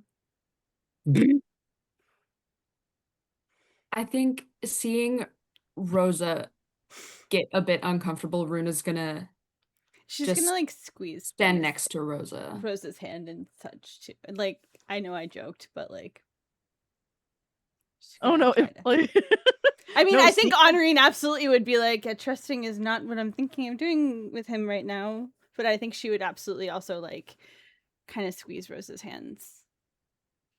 I think because Rosa's like, this is the boogeyman for her. When he does approach, I think the only thing Gav does just kind of makes a comment like, "You sure seem to get around all over the place, duh." He when Gav speaks up, like it's at the point where he's kind of like he's waiting to be addressed by Fischler. You know what I'm saying? Mm-hmm. And he looks over and smiles. But whatever he's intending to say, he doesn't say as Fischler exits from his tent. And Fischler, for his part, he's not immune to negative 130 reputation. So, and he definitely, he steps closer and offers a bow to Giovanni. Giovanni's bow in return is graceful and appropriate. There's no disrespect in it, and yet there is something about, like, it's not disdain. He's not like looking down on Fischler. He just operates on like a very different level than him. Does that make sense? As far as influence, he is called a merchant prince, but kings fear him. And when he speaks, and Honorine will recognize the voice at that point, he says, "I have come to parley for the ransom of Alcide Mondavi."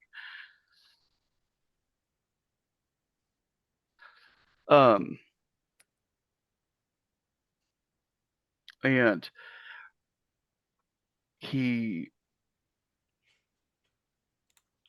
Fischler says, "We have not yet discussed a ransom amount, but I would like to take counsel with those who are here. Do you have an offer?" And Giovanni says, "Indeed I do. For his safe turnover into my hands, I will offer 1 million guilder." And Fischler definitely looks like, fuck, right? Yeah. Gav coughs. Yeah, he has like a farming-based economy. You know what I'm saying? So like wealth accrues, but it accrues slowly. There's not a lot of like money from trade. For him, that is like lifetimes worth of potential investments in Fischler lands. And it's considerably more than the expected going rate for a merchant prince.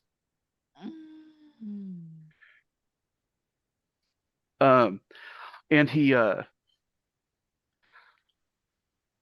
Question. Yeah. What does Honorine know? Because the Vodacce have been supplying, haven't they been also supplying grain to Siegler and such? Mondavi's lands had been supplying Seeger, yes. Did I say Siegler? I meant Seeger. Yeah. Okay, cool. Honorine, the expectation is going to be that his advisors are going to speak to him. So Honorine's going to kind of quietly, kind of behind her hand, to like lean over to Fischler and mention like, money is good, but Eisen is seeing widespread starvation and they have a lot of food.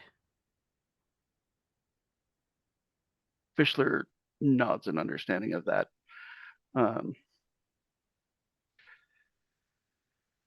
He says, "If I might take counsel for a moment." And Villanova says, "It would be wise of you to." And he steps back, and Fischler kind of gestures, like any council members who want to step in and talk to him privately in his tent. Villanova is simply like waiting idly. Runa We love you, Len. Runa's staying next to Rosa. She's a woman with a big axe. And Len's not here. Oh, my farmers. Is Rosa disappearing inside? I also saw you rolled 10 keep 10 or 10 keep 5. Yeah, Were you rolling she's... Arcana on Yes, Villanova? I was. Yes, I was. Oh, okay. His Arcana is the upright magician. Okay. Does he have a reaction to seeing her eyes go black? Is she still in her veil? Yeah. She. Oh fuck! I forgot about that. We got back to the city. She would have taken it off. We're not back at the city. We're not. We're still field. Oh, we're still in the field. Okay, I thought then, she no. got carted off, but I'm not sure exactly what was going on in there. She stayed wherever Len left her at the moment. No, she has not been. She's having a carriage come for her from Freeburg, one that can take her with a minimum amount of jostling the rest of the way back. I wasn't about to be like, "Aren't you not here?" No, but so when her eyes go black and she's looking at him, does that make sense? His head turns incrementally towards Rosa, and he winks at her. I think he's just Runa is standing right by Rosa and just like seeing the slow turn to her. She's not glaring. She's just making it known that she's watching. There's just a there's a massive distrust from her that Runa would know, like, oh, I can't do anything about it, but no, sir, go back on your boat and leave now. And Runa's gonna take stance in front of her. I think they're all going to a tent, right? As they go. So, yeah, and Okay. and Fischler, he looks to everybody. He says, "This is a merchant prince coming to ransom another merchant prince. I don't have any acceptable reason not to turn him over." I still think I should have disemboweled him when we had the chance. I'm not saying it would have been wrong. We don't need the entirety of Vodacce coming for Eisen right now, though. There's already an army from Avalon heading this way, marching through mountain lands. We don't need the one coming from the south, Doc. I'm certainly not going to do it now. Even before. Oh, he said 1 million. Food. He did say 1 million with an M. Yeah. Fischler. Don't we need food over Gilda? Yeah, I will see if some of it can be delivered as grain, a portion of it. Oh, yeah. Why is he paying so much?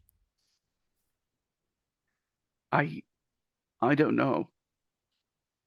I mean, these are the vast wealths, the vastest in all of Tyr, are they not? I've heard the wealth of merchant princes is extraordinary.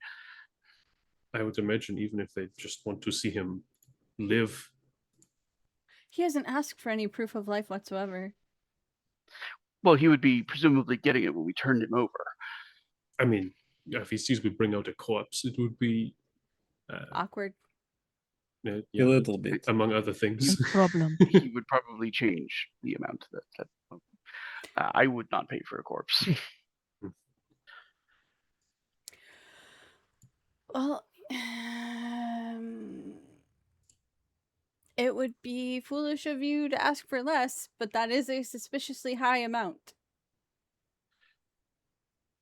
Perhaps Mondavi has some dirty secrets. Rosa probably has some insight on that, of like that the amount might be so much simply by virtue of the fact that he has the title of merchant prince, and establishing that their lives are worth a lot would keep them ransomed in the future as opposed to executed. Mm-hmm. If there's a rumor going around that the least of the merchant princes is worth 1 million guilder. He does stand to make a profit by ransoming this one.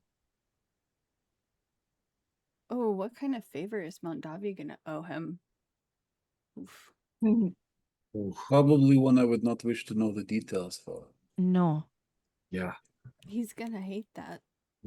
See. Good. Do we want to ask Mondavi about it?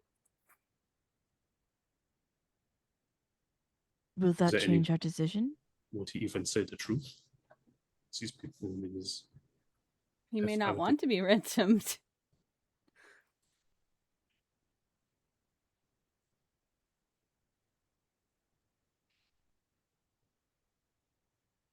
She's looking at Fischler. Did you want to?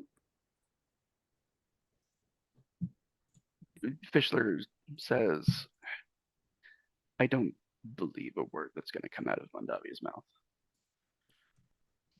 I'm not particularly inclined to believe Villanova either." And he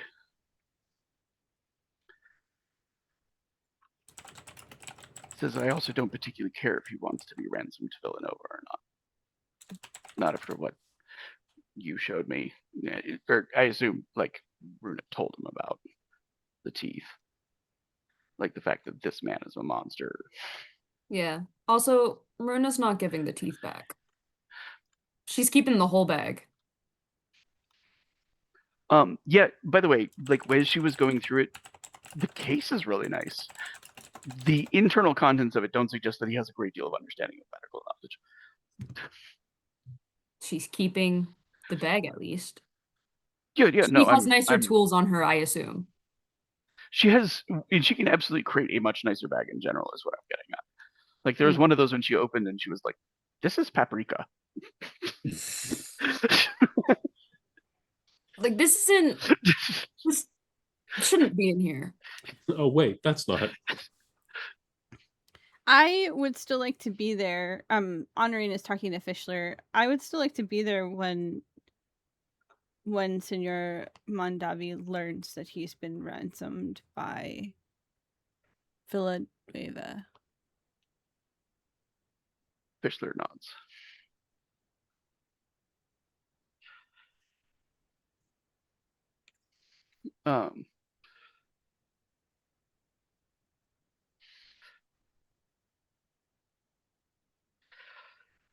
So let's let him know that we'll accept.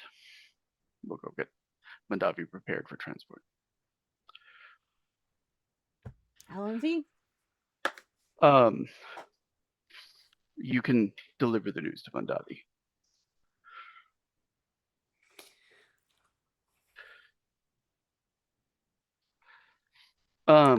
And Fischler goes out and he tells Villanova, like, we'll accept your offer. The value is more than fair.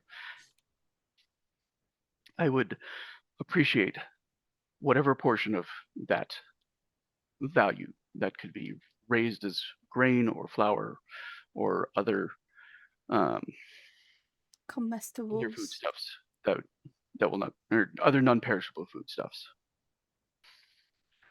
And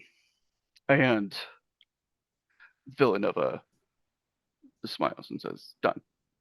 I will require Prince Mondavi and his weapon."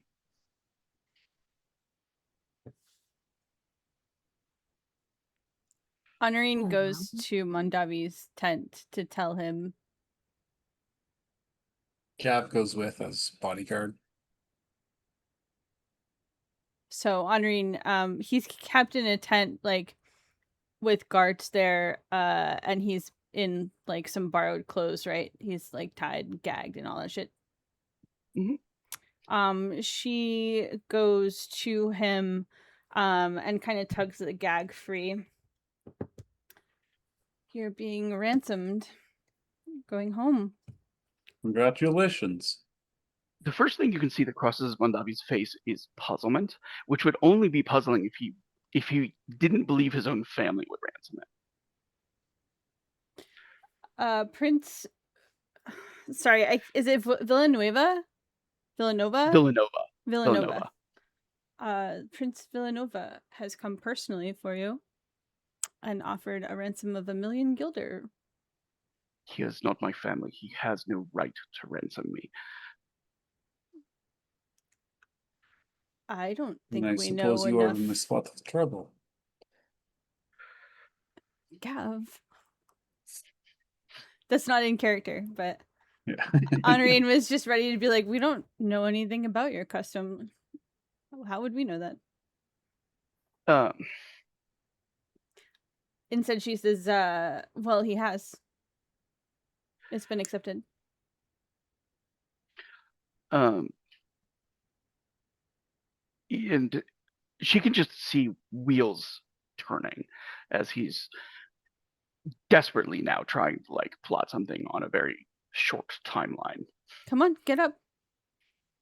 And he rises and we're going now.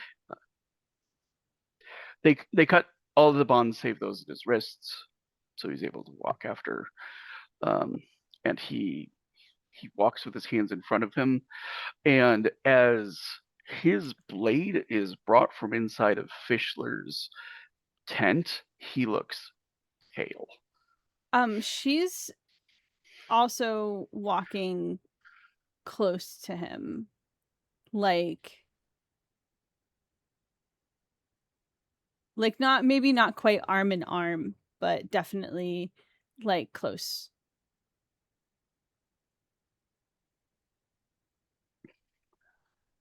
And he definitely like has a few moments where he's kind of like searching around like the tents and the palisades and kind of like he might be trying to look for like what's my fastest exit, how can I get out of here, is there a direction in which I could overpower some guards or something like that. Tell me what is it that happens when it's not your family that ransoms you? I don't know very much about your culture. He says, with Giovanni Villanova, I have no idea. Those who disappear into his palazzo never return.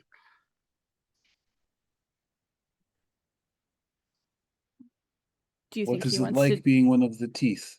Oof. His jaw like tightens. Dromedai. What's it? You giving it to Mondavi or to Gav? No, Gav. Okay. Yeah, I'm good with that. That was a good line. Yeah, that was good. And Villanova, like he kind of gestures, and the driver goes into the carriage, pulls out a chest, which means that he traveled through like Vidachi lands and Eisen lands with 1 million gold in cash, 1 million gilder in cash, without a guard. And he moves and he just like sets it in front of Fischler. And Fischler looks like, are you kidding me? Like he was expecting it in payment over time. You know what I'm saying? Gav audibly laughs. And the driver kind of like, he opens the top of it and he takes off like the top like stacks of it, about 10% all in all, and just sort of awkwardly shoves it into a vest. And he says the remainder will be paid in foodstuffs. It will require time for transportation. And Fischler is like, understood. And Villanova just kind of like, he's looking over Mondavi, like eyeing his wounds, and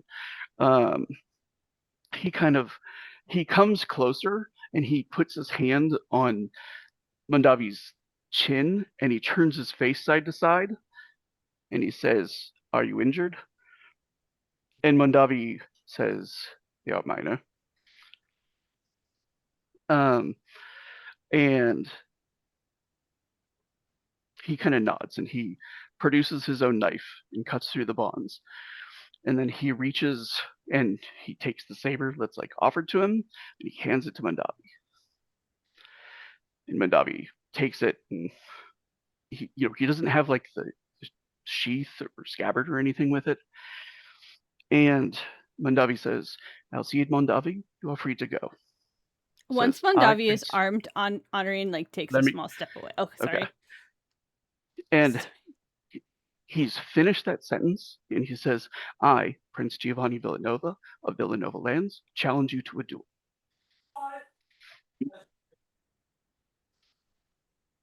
And Mondavi kind of like, he just looks like, you must be kidding. He looks over to the money. He says, "You just paid 1 million gold for me, 1 million gilder for me." He says, "I would pay 2 for your head." Should have said so. And he kind of, Giovanni takes a few steps back. He says, "You're welcome to run.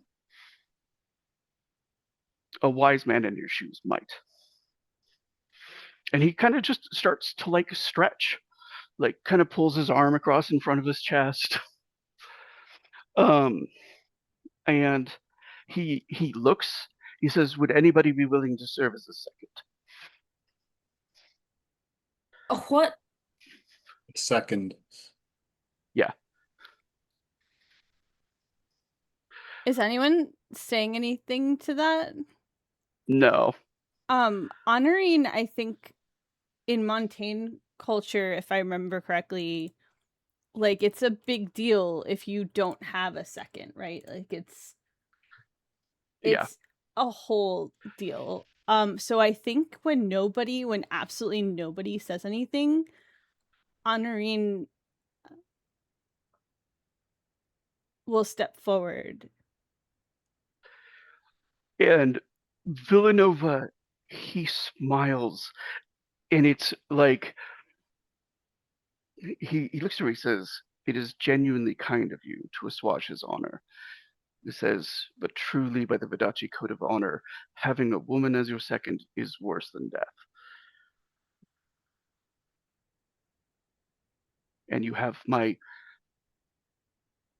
immense gratitude for volunteering." And you can tell, like, Mondavi is kind of like twitching a little bit, and Wait, Mondavi said that, or Villanova's? I'm sorry. Villanova explained the cultural thing, okay, that like in volunteering, and he did it like he did not sound like misogynistic as he was explaining it. You know what I'm saying? But like in doing so, like and especially because nobody else would, like you further Bruno was going humiliated to. Mondavi. Bruno's going to, but either way, it would have been a woman. He Alcide says, "I accept." He says, "The burden will be to you to carry news of my passing to my family should I expire." And um and Villanova looks to Mondavi. He says, "Let me know when you are ready." And Mondavi kind of like he like rubs his wrists from where the ropes have held it. He does his own stretches. Giovanni looks as absolutely unfrightened as Mondavi does terrified. And they circle. Everything is by the like appropriate rules of etiquette. You know what I'm saying? They like touch swords. There's a small bow of the head. And Villanova does kind of like they don't, in certain dueling traditions, Mondavi would have the right to choose the weapon. Does that make sense? That's largely discarded in Vidachi. It's blades or nothing, right? But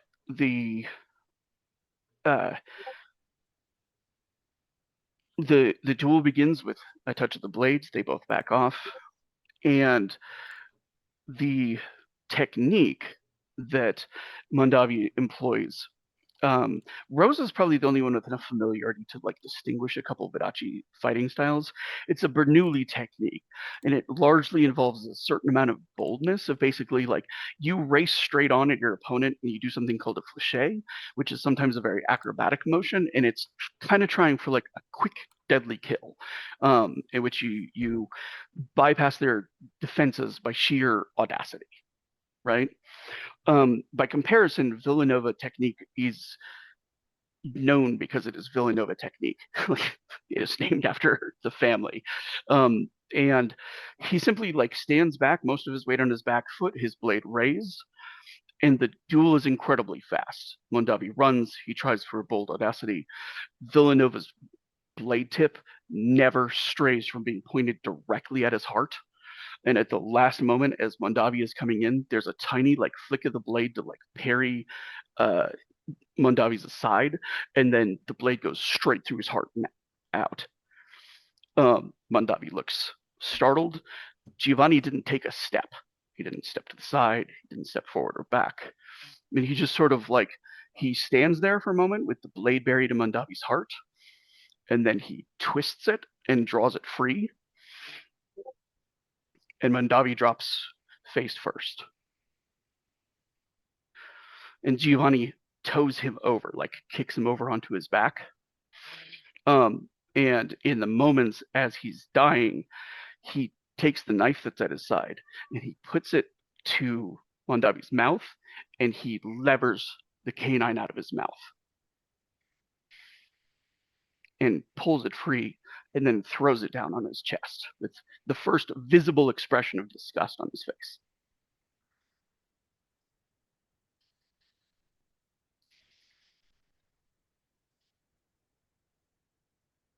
Yeah, Gav gives like the nod of approval.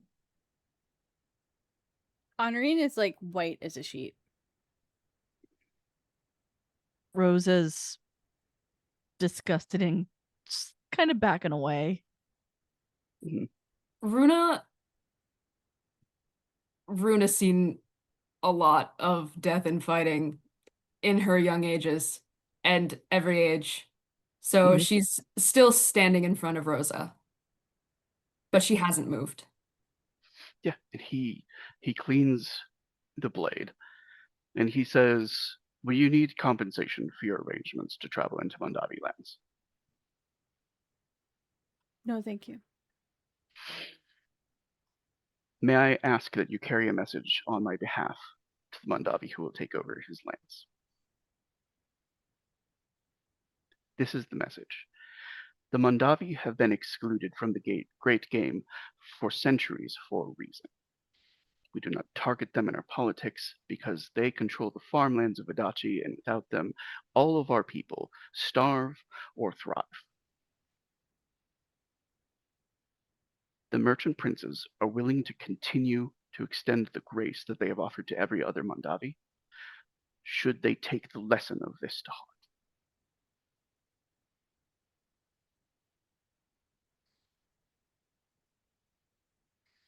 And Honorine is just fully has the look of someone that is like, this is not my circus. But like, I'm gonna be the ringleader for a minute. Like she's just taking in the message. And he bows his head. And he kind of gestures to his driver. And the driver says it will be appropriate for you to bear the body to their family. Of course.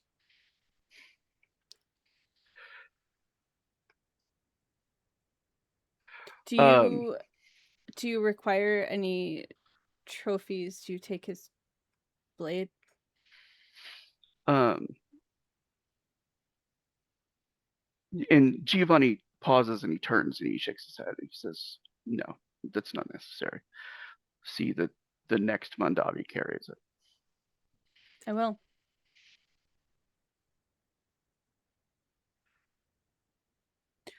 Were you not in fear for your safety bringing that all the way over here? Eisen has been at war. My name travels.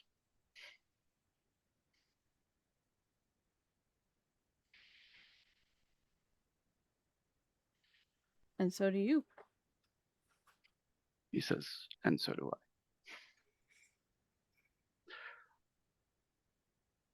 I. He pauses and then he looks back and he looks directly towards Runa. And one sec while I switch maps real quick.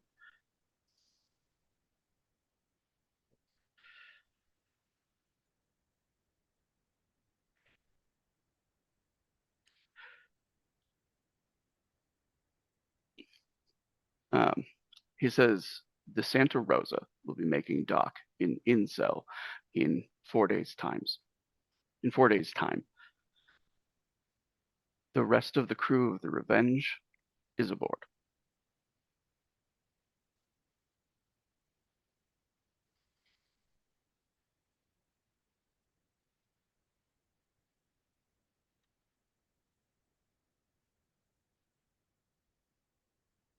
And with that, he steps up into the carriage. That was just like information, right? He just told her that, yes. She nods.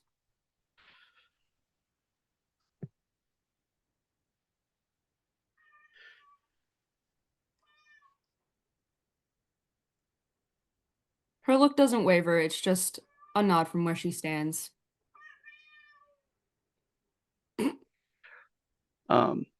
So with that, he gets back into the carriage and he departs unless anybody's trying to stop him. Hell no.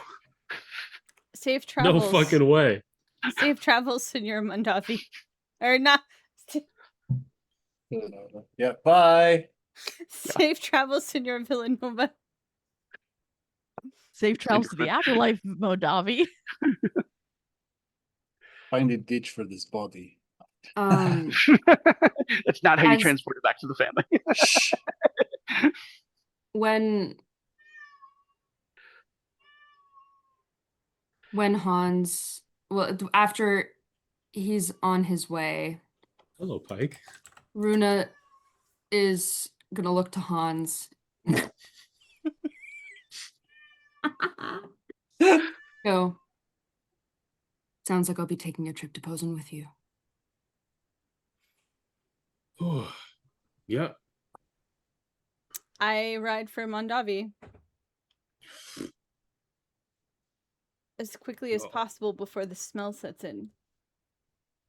Just put him in a And barrel. Pickle Fischler him. says we can have him prepared for travel. It says, I'll make sure that there are 2 carriages, one for the body and one for yourself. Thank you. I can make sure a guard is accompanying you as well.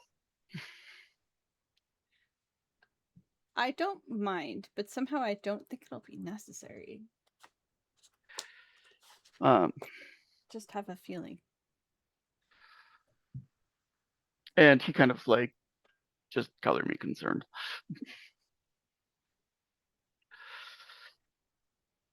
Yep. All right. So I feel like that's a fairly good place to stop everything. We're about 15 minutes from when we normally end, but Can we just a have good- 15 minutes of Pike sitting in front of the camera, like licking Ren? I don't know if Pike will sit still for that long. I'm good with as many minutes of that as y'all want, but while we do that, you should figure out who got the RP nominations. We got one for Gav. I think the other one to Honorine for that badass. Lights go out, set a dude on fire, fireflies everywhere. That was Just crazy. That was Yeah. pretty fucking sick. That's awesome. fantastic Honorine. sequence. Thank you. Yeah. Bye, Pike. We love you. Bye. Bye, Pike.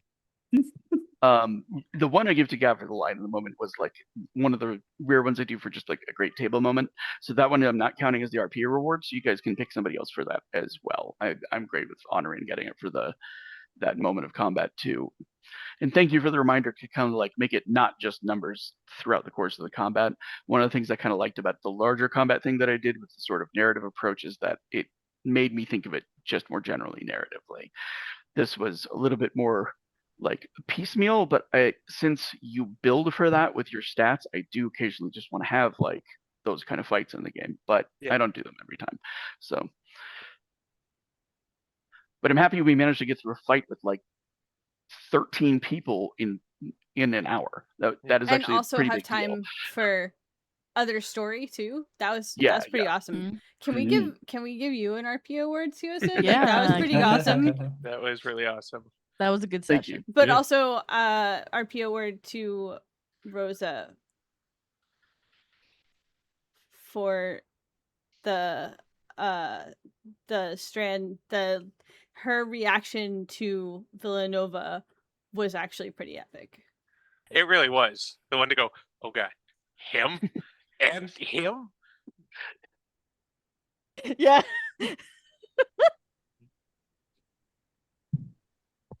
Yeah, I could just see Rosa like just slowly slinking behind Gav. Or Runa, Like- since Runa was Runa in standing this in front case. of her. That is Yeah. true, but Gav is literally 2 runas in size. It's true. So we So, will. so we Rosa will was be going- behind Runa, and then the bump was behind Gav. There we go. So we will be going back to regular cold open the next session, and I just wanted to say it because it is really appropriate because Len is the next one that's up. Good. So the timing worked out pretty well. So you get my undivided attention for a while, Nusera. The cold open is just this. It's an extra cold open. Yeah. Ew. Every A time, frosty Usuran opening. Hella cold. pausing to work up a mouse pellet before he has to change back. Oh god. It's like they can never know that this happened. Yep, that's me. You're probably wondering how I got in this situation. Bow, bow, bow. All right. Well, I am gonna read us out. We've got an extra experience for Rosa. We've got an extra experience for Honorine. Thank you. And we are going to do 4 experience for the session, just so because there was danger. It was kind of one-sided, but there was danger. Because we came prepared. Well, the biggest thing was like interrupting it and seeing it coming means that like he did not have the advantage of surprise that he wanted to, and that was a major difference. If he had managed to get Seeger alone with 2 assassins and himself, it would have been over for Seeger. So instead, Logan got some time with his dad before he died, which is nice. Yeah. Thank you, everyone. Thank you for everyone watching us on YouTube or live on Twitch. Audience participation always means the world to us. If you're on YouTube, smash the like, hit the subscribe, and make a comment in the down below. I see what you're doing there. Here at Dirty 20, we sign out with the same call to action. Be nice to each other. Be nice to your communities, your families, your friends, and most of all, be nice to yourself. We all have a little voice in our head telling us all the ways we're not good enough. And the very kindest thing we can do is listen to the people who care about us and see ourselves through their eyes. So if you're here and you're listening, forgive yourself for the mistakes of today. Forgive past you for the mistakes of yesterday. Forgive tomorrow you for the mistakes of tomorrow.